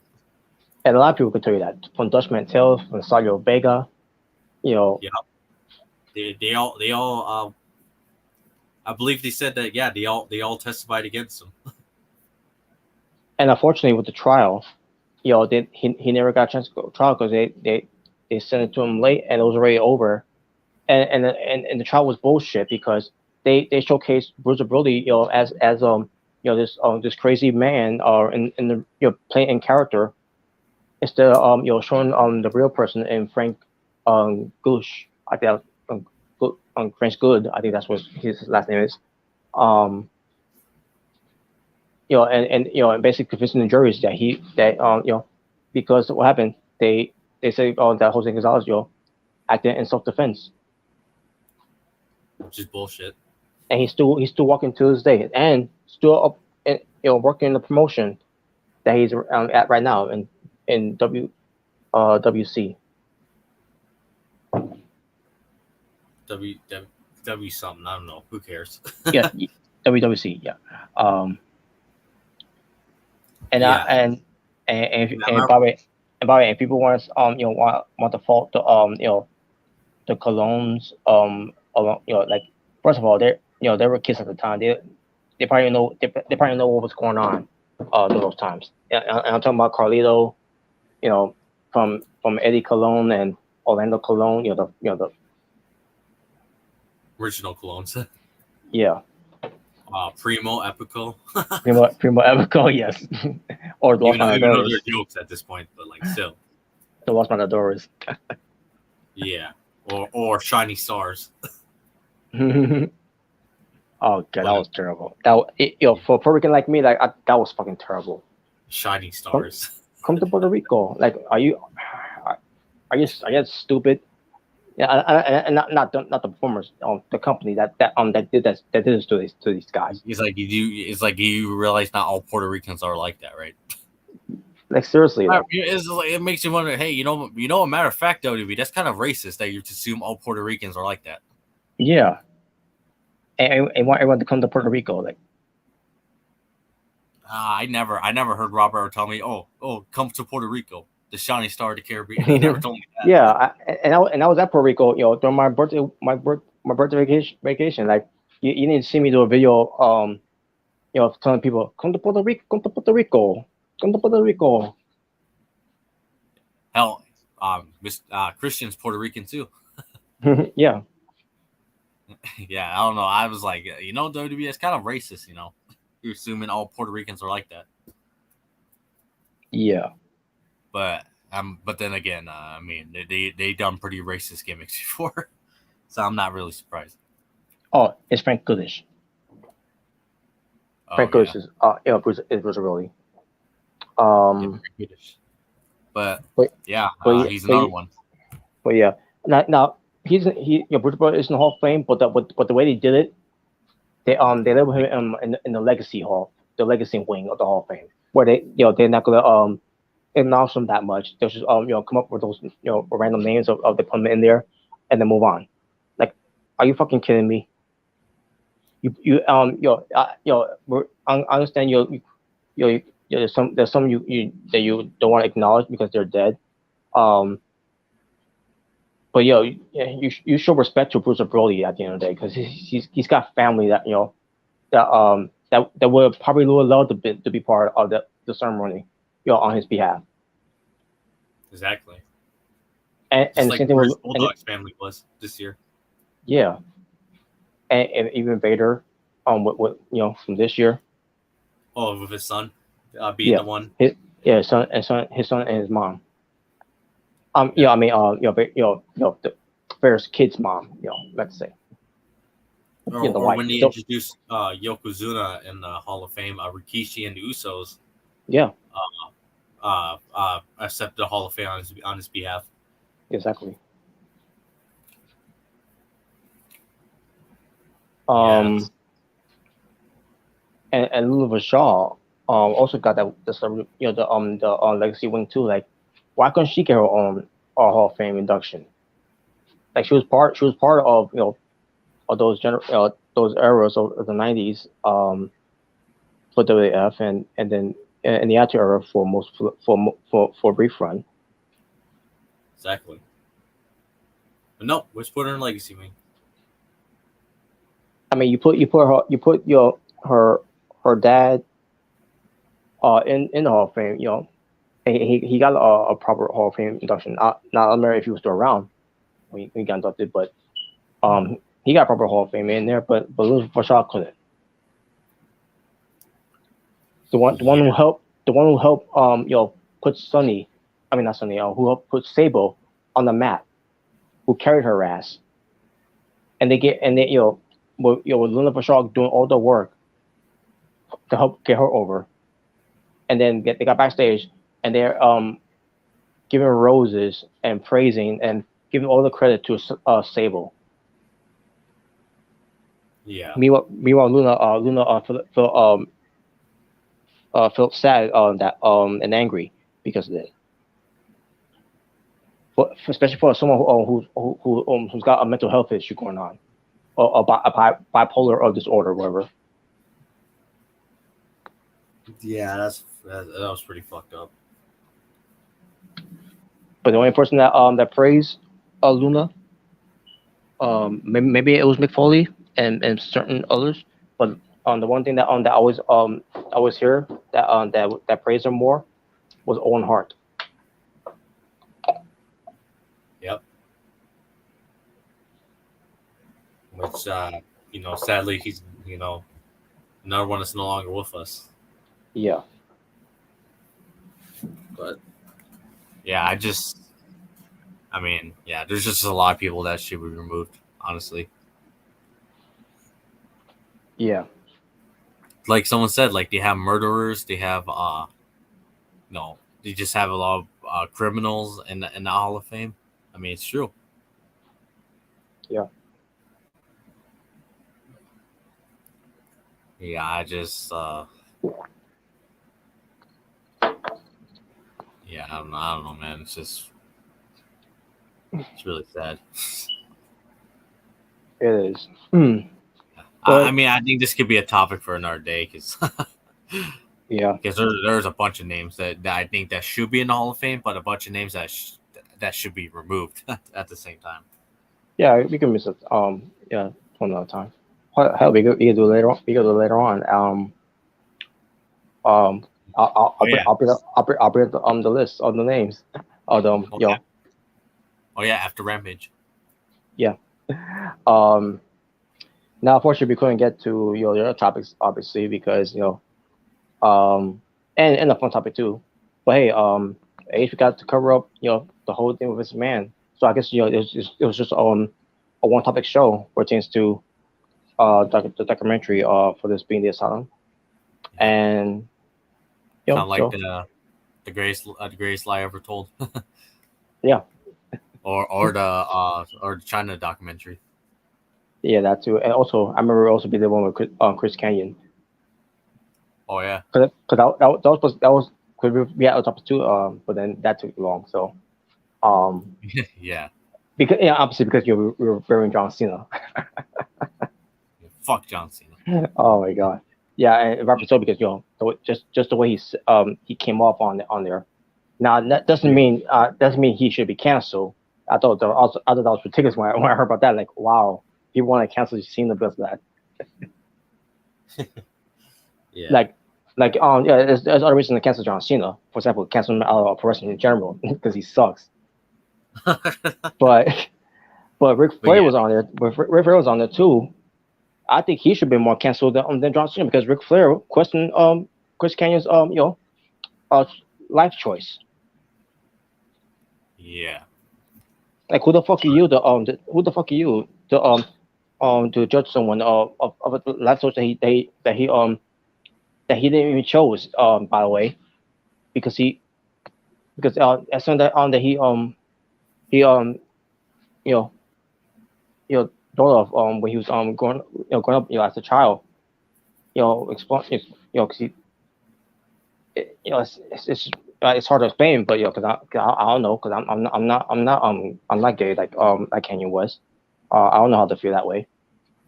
Yeah, that's ridiculous, but yeah, I mean, yeah, it's just absolutely ridiculous. Some people don't like girls. They just like boys. Yeah, it's just the way it is. But all we'll say is, yeah, I guess we have to do the other topics for another day. Yep. But one thing I will say is, next up on the documentary list is that Teddy Hart documentary, because I have to see what they say about that. Because what I heard about that, I just heard it's nothing good. Nothing good. It's nothing good about him, and it's sad too because this guy had potential, to be a big star in WWE, by the way. But he blamed others instead of blaming himself. Because he was a troublemaker in a way. But then years later, obviously, something happened. But again, I don't know. That's something to find out once we look into the documentary to see what year it happened with something awful he did. So I don't know what it is. I heard stories of it, but I just don't know the full details of exactly why Tay Hart was in the deep in deep water, and it's not paying him in a bright light. No. So that will be on next time for Being the Asylum. But yeah, I will definitely watch that, and nothing else for me to say here. So, I mean, anything else you need to say? you want to say? Other than with Anthony Bowen's tweet, by the way, because I didn't see it first when Wrestle Taco shared it on the group chat. Which is Jeff Jarrett. Fuck Jeff Jarrett. Exactly. Fuck him. Because, and obviously, he was in character, obviously, but he tweeted, honestly, fuck Jeff Jarrett. I love that. All right. Oh man, I'm gonna retweet that, by the way. Yes. It's catching on with the whole fuck Jeff Jarrett, because that's what I've been saying all this time. Fuck Jeff Jarrett. Yeah. So there you go. But other than that, they go for watching, they go for listening, they go for tuning in, they go for being part of this. The returning of the Being the Asylum episode. This is episode 32, and next episode will be episode 33. One of my favorite numbers. Especially I knew it was like to be 33 years old. But on top of that, I knew it, and 33 was a number special to me because of a junior high school I went to called IS33, and I always have a place, a memory in my heart from there. In fact, that was where I got dumped. Oh damn. But it was fine. It wasn't meant to be anyways. But other than that, yeah. So I'll be next time, So for Juggalo Gamer 85 who will be on here for a cameo. For the True J, who I think his phone died or he just went away because he couldn't take any more John Cena heat. But I digress. But for the Omega Red and yours truly, the Natural Born Drillers, we all say peace on the street to all you to be well, stay safe, take care of yourself, every nice in the world. And there you go. And fuck Braun Strowman. Fuck John Cena. Anyway. And shout out to Wrestling Talk, by the way, because he ended up being on the documentary of Mr. Man on TV, and all the YouTubers, the podcasters, basically the haters of Wrestling Talk can all cry him a river as he drinks all those tears with his sunglasses on.